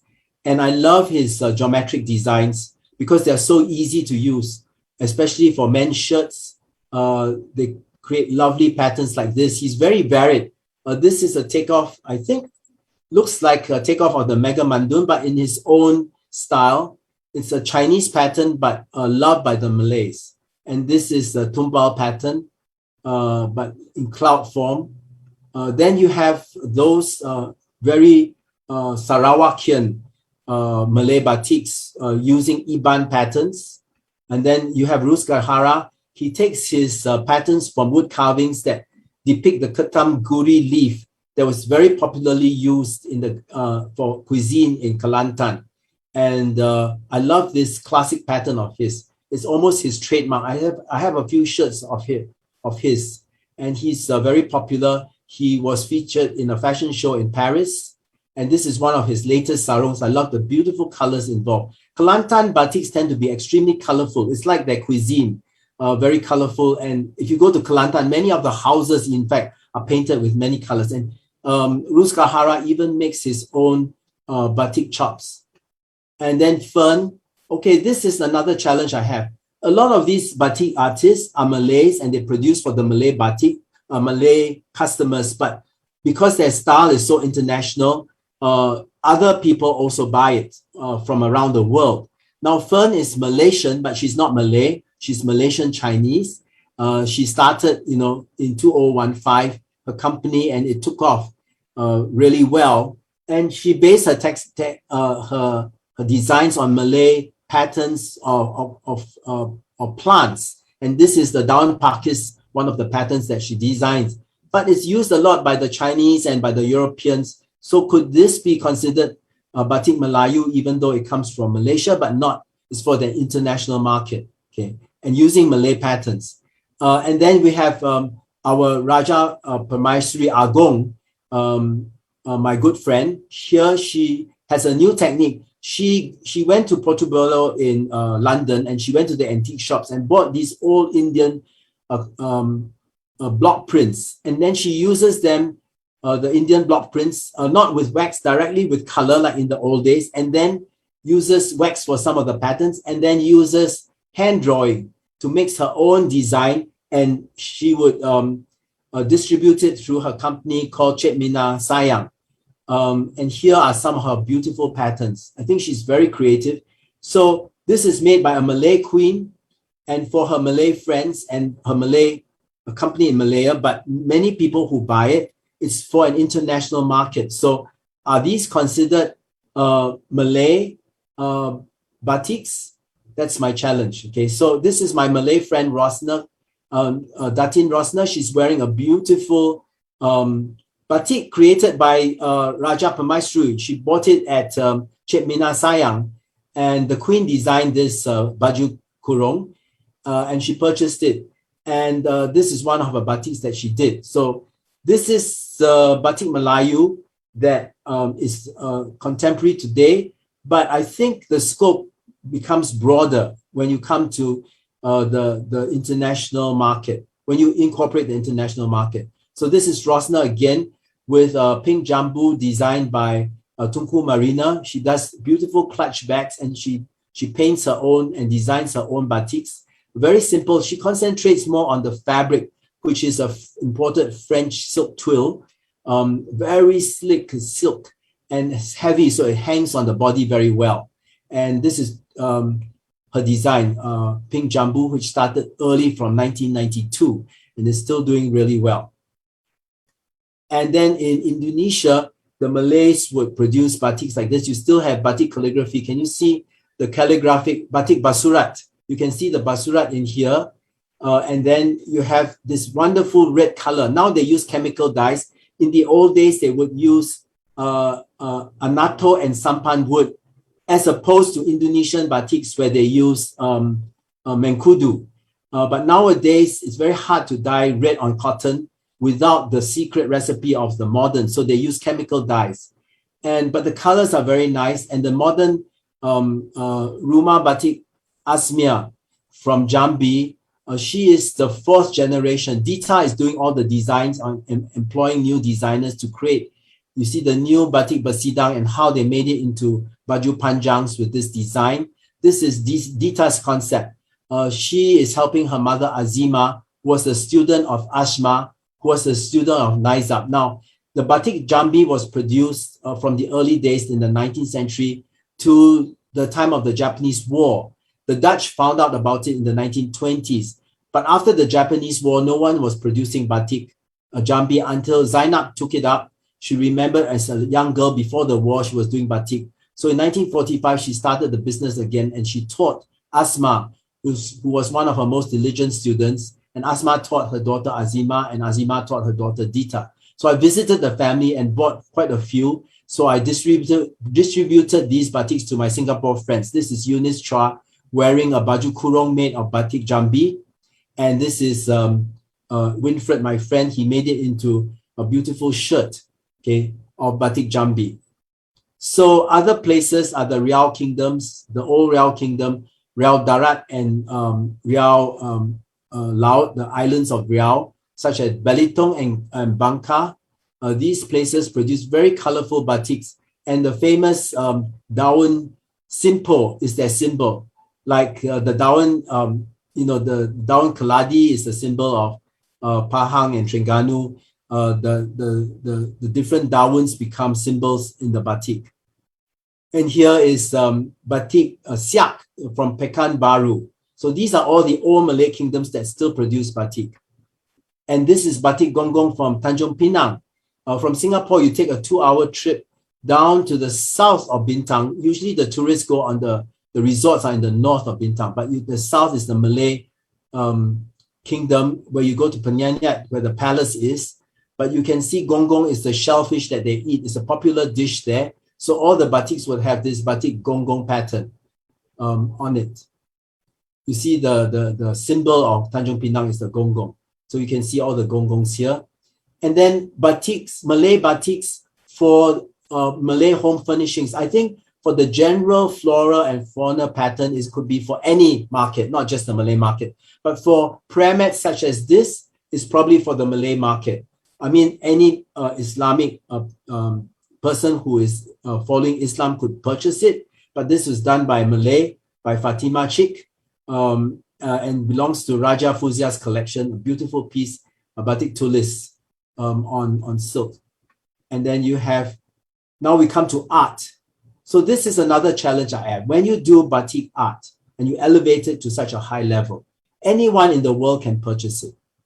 And batik art can be done also by anyone, by Africans, by Germans, by Chinese, or by Malays. And it can be any topic. It's just using the batik, Malay batik technique. But it could be the Mat Yong, as you can see here, a famous Malay dance ceremony in Kelantan, or the Silat you can see here.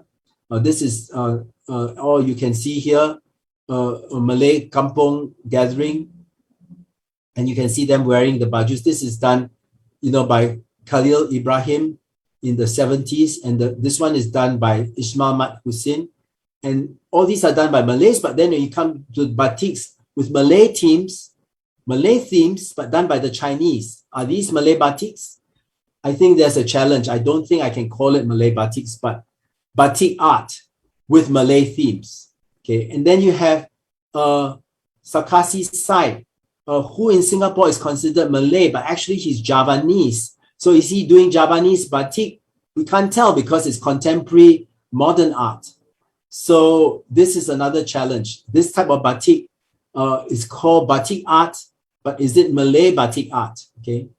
And then you have Sia Kim Ju, who's also Chinese, but he comes from Terengganu. So in Singapore, he'll be considered Chinese, but in Malaysia, he's considered Malaysian Chinese. All his themes are Malay Kampung, and it's a typical style of the Nanyang Academy in Singapore in the 1960s, where everyone was painting Malay Kampung scenes. And in the 1960s, it was a good thing because Singapore and Malaysia were together at one time until 1965. So they were trying to promote this integration by doing more Malay scenes. But does that make this Malay batik? So here comes my conclusion. Okay, I think Malay batiks is a difficult field to work with. Can we identify it, right? The specific types of Malay batiks, yes, but they overlap with Indonesian batiks, with Peranakan batiks for the Peranakans. So the edges of this, what is Malay batiks, is actually quite blur.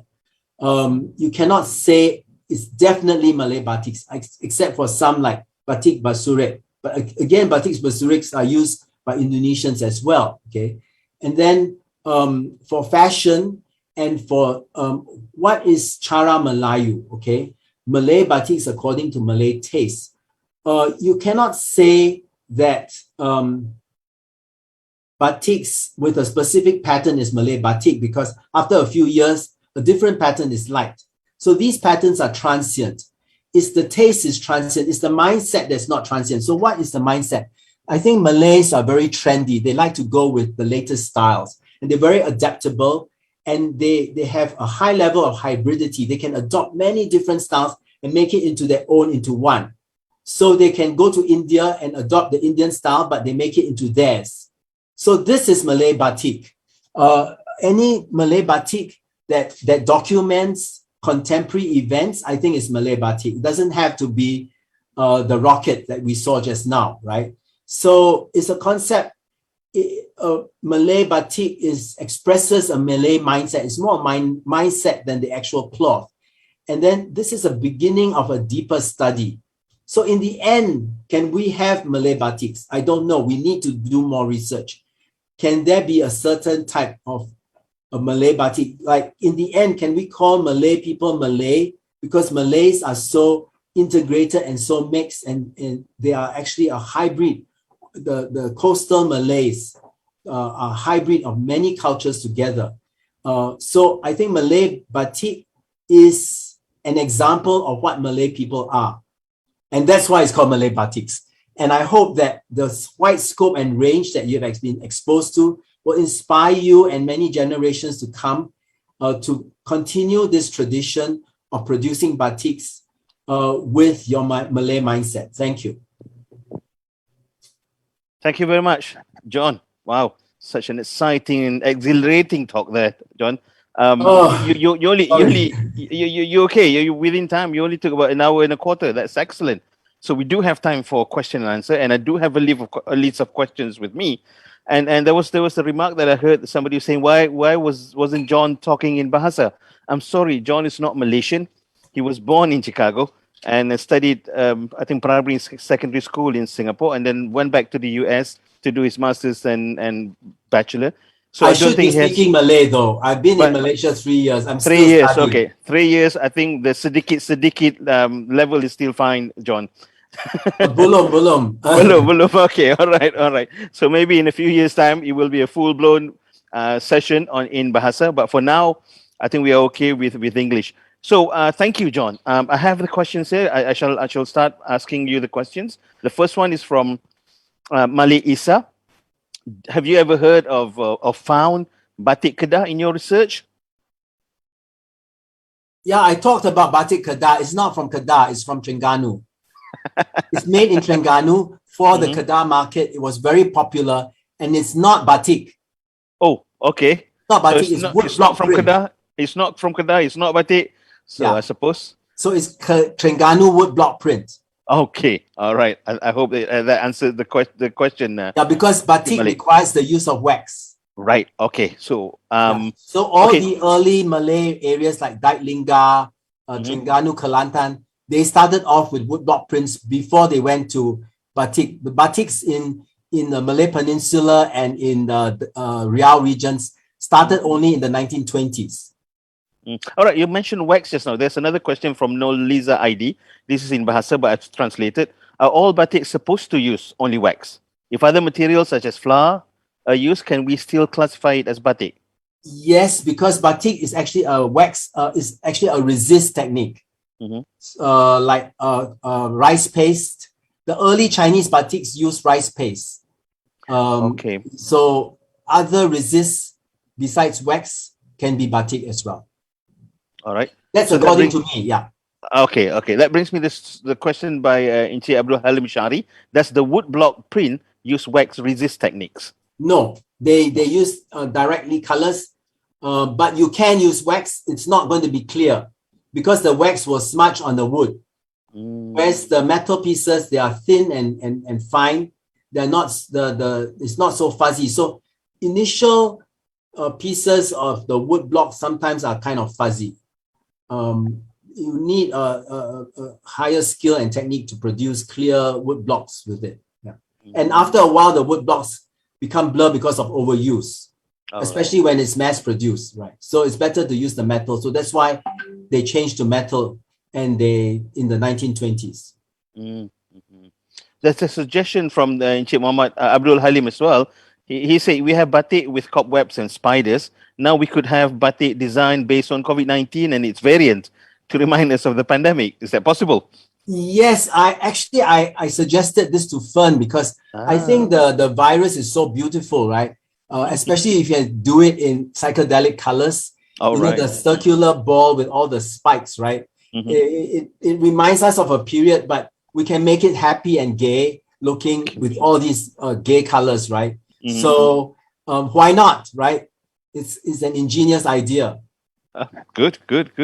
I hope somebody will pick it up soon. And it's also a Malay mindset, going with the trend. You see, that's Melayu, because Melayu people love to go with the trend. I'm not just talking about batiks, right? When all the materials in the world like lametta, lorix and all came out in fashion, Malays were the first ones to grab it and use it in their bajus. Right then when the Singer machine came out, right? Malays immediately adopted the sewing machine. So they were on top of everything. Yeah. Oh wow, Malay's really good at accepting things from outside. Look at K-pop. Incredible. We have Malays speaking in Korean now all over the world. So another question from Ali Abdul Halim is there any batik design based on the concept of fractals, which are easily accessible through computer programming? Yes, that's what I'm talking about, the geometric designs. I think Sham Abu Bakar reminds his geometric patterns, the honeycomb pattern that you see even in the moth. It's almost like the fractals that you see on ferns and things like that. So, and I think fractals is growth and abundance. It's a symbol of God. So it will be appropriate because one of the mindsets of Malays, you can see, is the devotion to Islam. So using fractals is to me an aspect of devotion to Islam.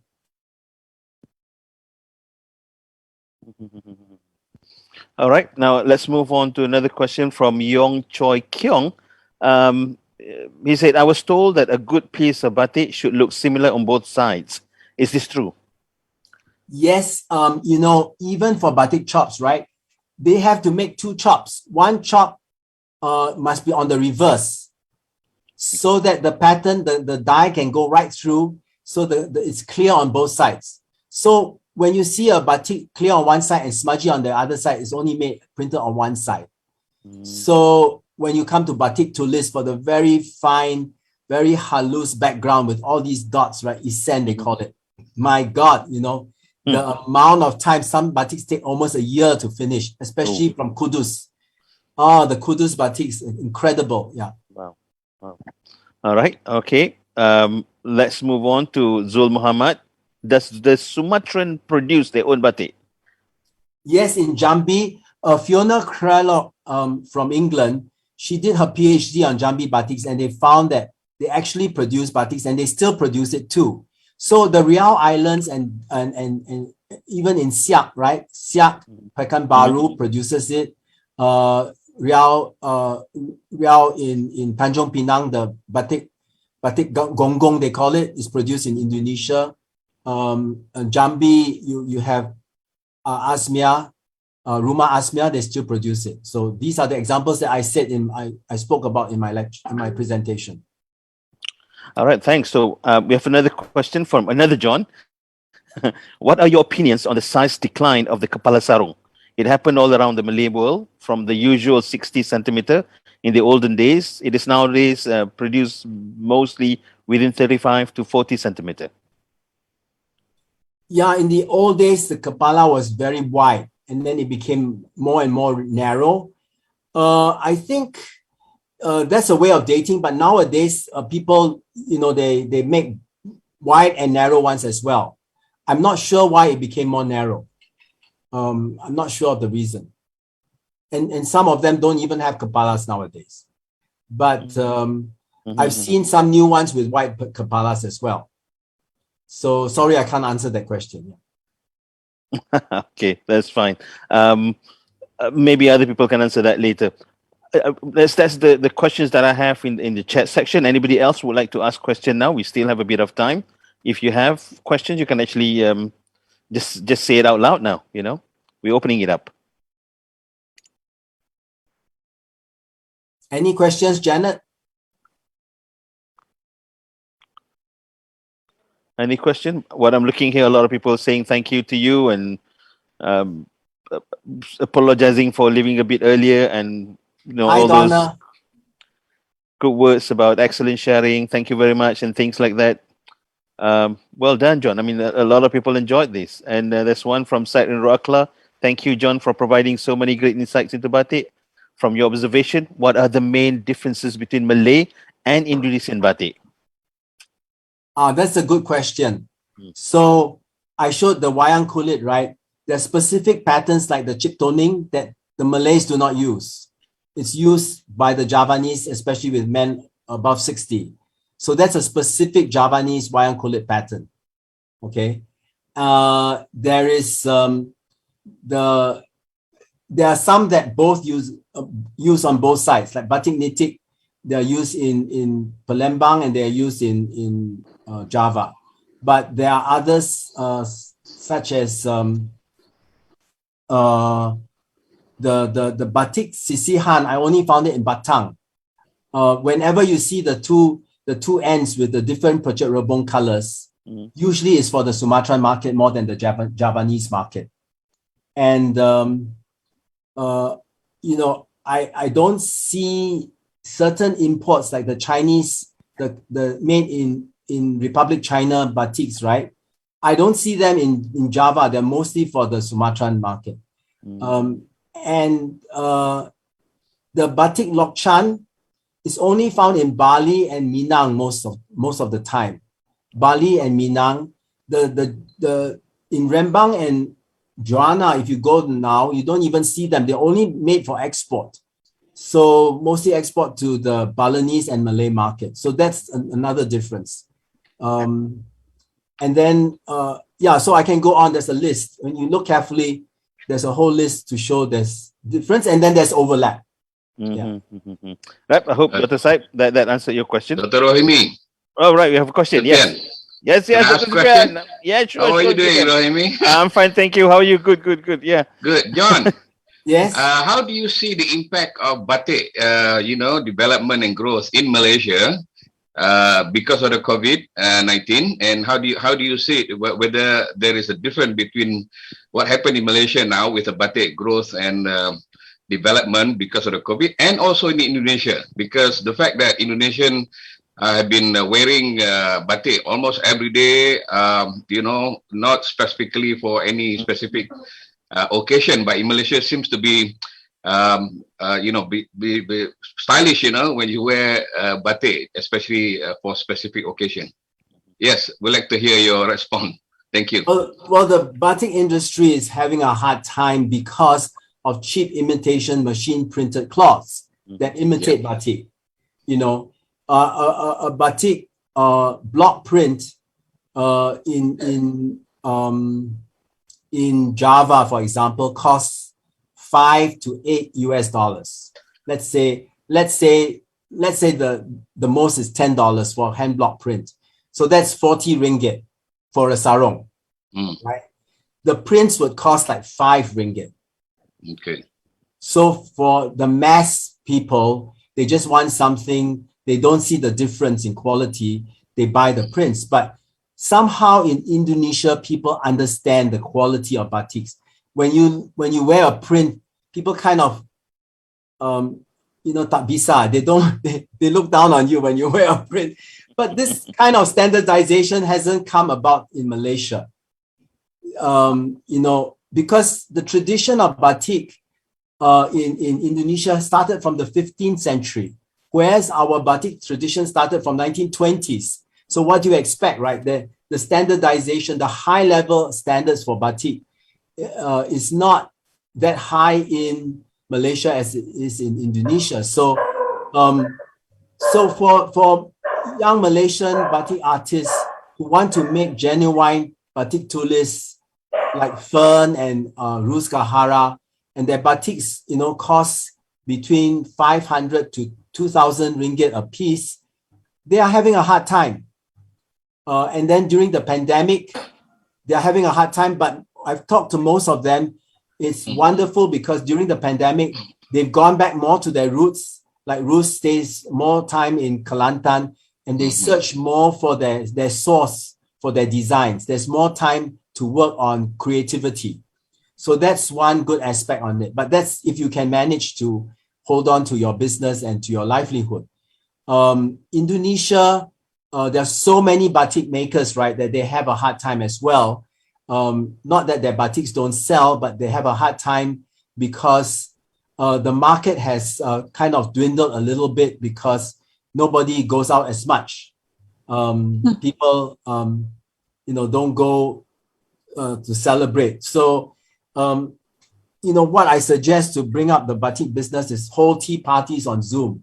So I'm trying to create these. You buy your own cake and buy your own coffee, and then you have it at home and you wear your own batiks and everyone say, wow, cantik, yeah. That's a great idea. Yeah, but hopefully after all this, exhibitions can occur with new designs. There's a new impetus, and Corona will give a new boost to the creativity of the batik industry. Janet, I think you have something. Yes. Thank you. Thanks, John, for sharing. It's very interesting for you to say that Malay Batik comes from around this region. And you were also questioning about in Malaysia, I'm talking as a Malaysian, how do we, define, because you were showing about Fern, and Chua and all the other artists doing batik. But I think for me, it's just observation. I think for me is that I think batik involvement by all the races actually transcend the race, You see, for me, it's batik Malaysia, yes. Malaysia, we should be very proud to say that we are Malaysian of various races, Malay, Chinese, Indians, and so forth. But because we love the ancient textile of batik, we venture into it, we immerse ourselves into the culture, and we bring forth together with our inherent culture, custom, we portray a batik which is very, very Malaysian. So I would like to say that it should be, for us in Malaysia, should be called Batik Malaysia, so that we can identify. I think we should be, as Malaysians, should be proud that we have Batik Malaysia as a national identity. And also, in a sense that, there's always this war that between Indonesia and us, but I think we shouldn't have this this war, but we should be really together in an effort in this whole of this Malay world, as far as to Africa, to Vietnam, and so forth. But I think each country has their distinct style. So I just want to say that in Malaysia, we label our batik as Batik Malaysia. Yeah.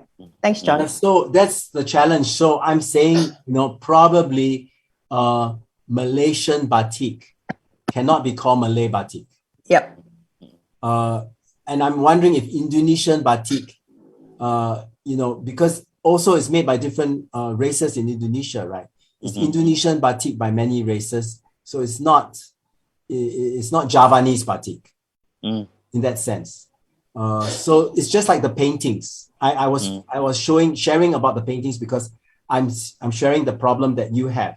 You cannot say it's Malay batik paintings because it's painted by all nationalities from different parts of the world, from Singapore, from Malaysia. They paint Malay themes. They use the Malay technique of batik, but their audience is international and they are from an international ethnic community.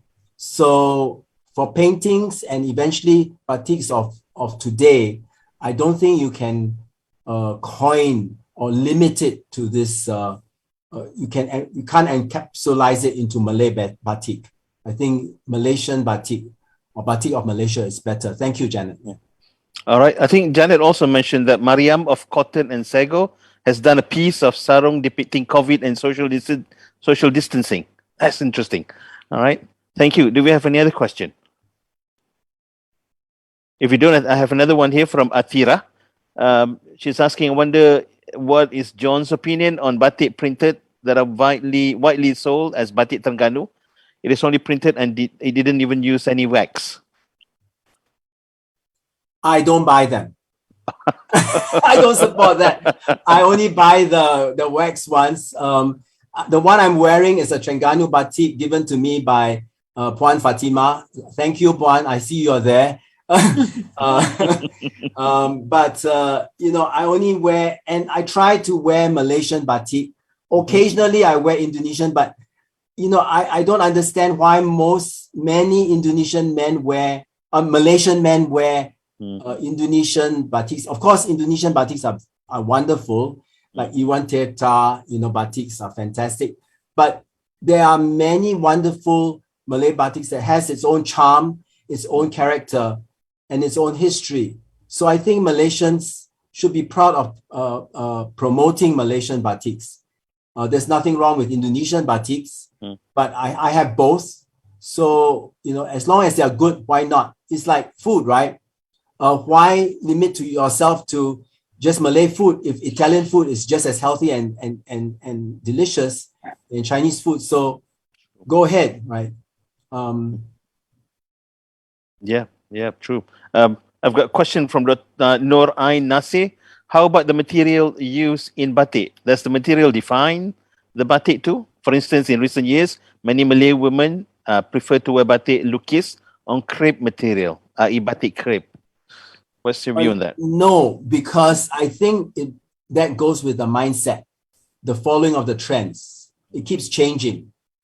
So at one time it was Habotai silk, now it's the French twill, it's all and the crepe, and then and in the 30s and 40s it was Swiss voile when it was, when the British started introducing it. So I think as long as it's upmarket, it's fashionable, in a way it's Malay, because Malays are trendy and fashionable. Yeah. All right, next question from Rinel Barrett. Will this topic be a chapter in your catalogue of your upcoming exhibition? I'm going to, this Zoom presentation, I'm going to turn it into a presentation for one of my lectures during the lecture series at my exhibition. But I have one room about batik, but the room only has 4 walls, so it's very difficult to show everything I said today in 4 walls. So I will have an exhibition entirely devoted to batik. Actually, after my exhibition on 13 textiles, I'll have an exhibition on just songkets, an exhibition on limas, then an exhibition on batiks, an exhibition on Sulaman or Tekatan. So 4 exhibitions to follow after. All right, all right. And then I can say goodbye. That will at least be about 3 or 4 years there. Three or 4 years of work there, John. Yeah. I think more, because this exhibition I'm doing now is taking about 2 years already. Oh, wow. Okay. So after the big one, you go smaller ones, 4 of them. Why not 13, John? Yeah, because lace, for example, the category of lace, there's not that many to show. And the category of tapestry, it's a category of Malay textiles, but it's very limited. All right. So I'm only going for the big categories. I have another one. I believe this is a kind of a suggestion. Let me see. Thank you, John. Great sharing. This from Audi Falik Ibrahim. An eye-opener about batik. Learn a lot today. Batik is more than just an art. It is a philosophy. Maybe you can explore about philosophy in batik design. Yes, I think I talk about symbolism and philosophy, but one aspect of Malay batiks is the philosophical aspects are not strong, are not deep. Malay batiks are more decorative. There are some symbols, but they don't hold as deep as the Indonesian Javanese batiks with layers and layers of symbolic meaning and philosophical meaning. Okay, for example, when you see 2 birds holding a chain in Indonesian batik, it could mean marriage or something. Or when you see the truntum, you can see the love of the sultan for his sultana, because she took time to make all the different stars. And you can see the moment you see like the pineapple pattern, you can see it reminds the bride and bridegroom to be that marriage is not all sweet but bitter, right? So these don't occur as much on Malay batiks, mostly on Indonesian. So I think the philosophical aspect can be built upon, but it's not, you need years and years. So, Indonesian batik has a history of a few hundred years. Yeah. So that the philosophical and religious symbolism can build on.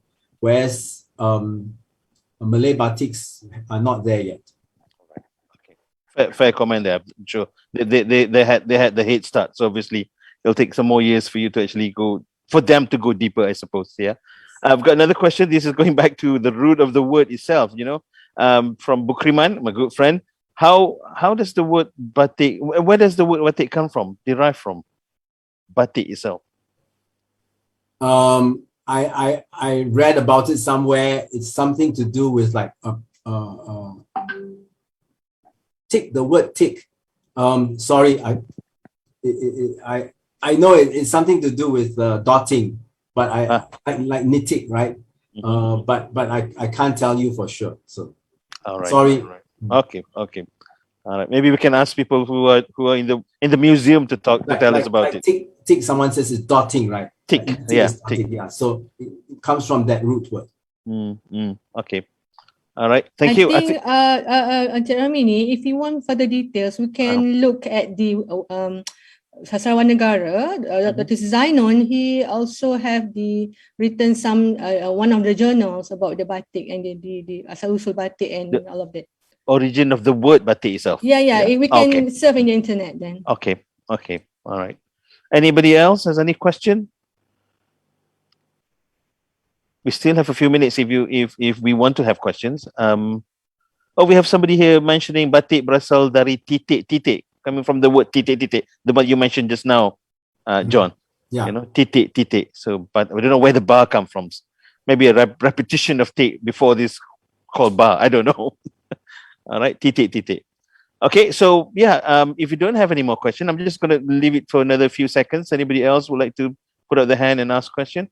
If not, I would like to congratulate and thank John for being here. I will now pass you to the MC. But before that, thanks, John, for such an interesting talk. And I think a lot of people here, including me, I'm not really well versed in cloth or batik, and I've really enjoyed the hour and a quarter that you mentioned. You have a lovely batik shirt.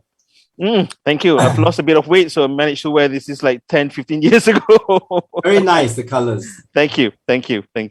All right. So yeah, I mean, if that's the case, I will now pass the whole thing back to our MC to do the necessary. Thank you. Terima kasih diucapkan kepada tetamu kita iaitu yang berusaha Encik John Am di atas tema yang sangat bermanfaat sebentar tadi. Terima kasih juga diucapkan kepada moderator kita yang berusaha Encik Roni Mignon di atas kesediaan beliau untuk mengendalikan majlis ini. Sidang hadirin dialu-alukan untuk datang berkunjung ke Muzium Warisan Melayu Universiti Putra Malaysia. Kami ada banyak artifak Melayu yang boleh dimanfaatkan untuk tujuan ilmu. Boleh juga lawati laman sesawang rasmi kami di Facebook Muzium Warisan Melayu. Sebelum bersurai, diminta para hadirin untuk membuka kamera masing-masing agar kita dapat merakamkan kenang-kenangan bersama.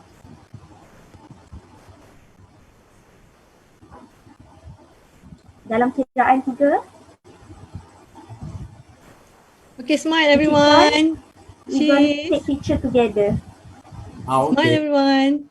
You can do freestyle as well. 1. Sekali lagi, 1, 2, 3. Can you send us the picture? Yes, indeed. Yes, I will send you.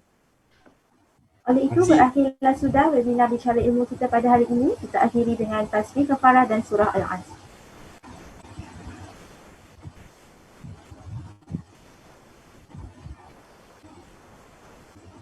Terima kasih semua. Semoga kita berjumpa lagi di lain hari. Assalamualaikum.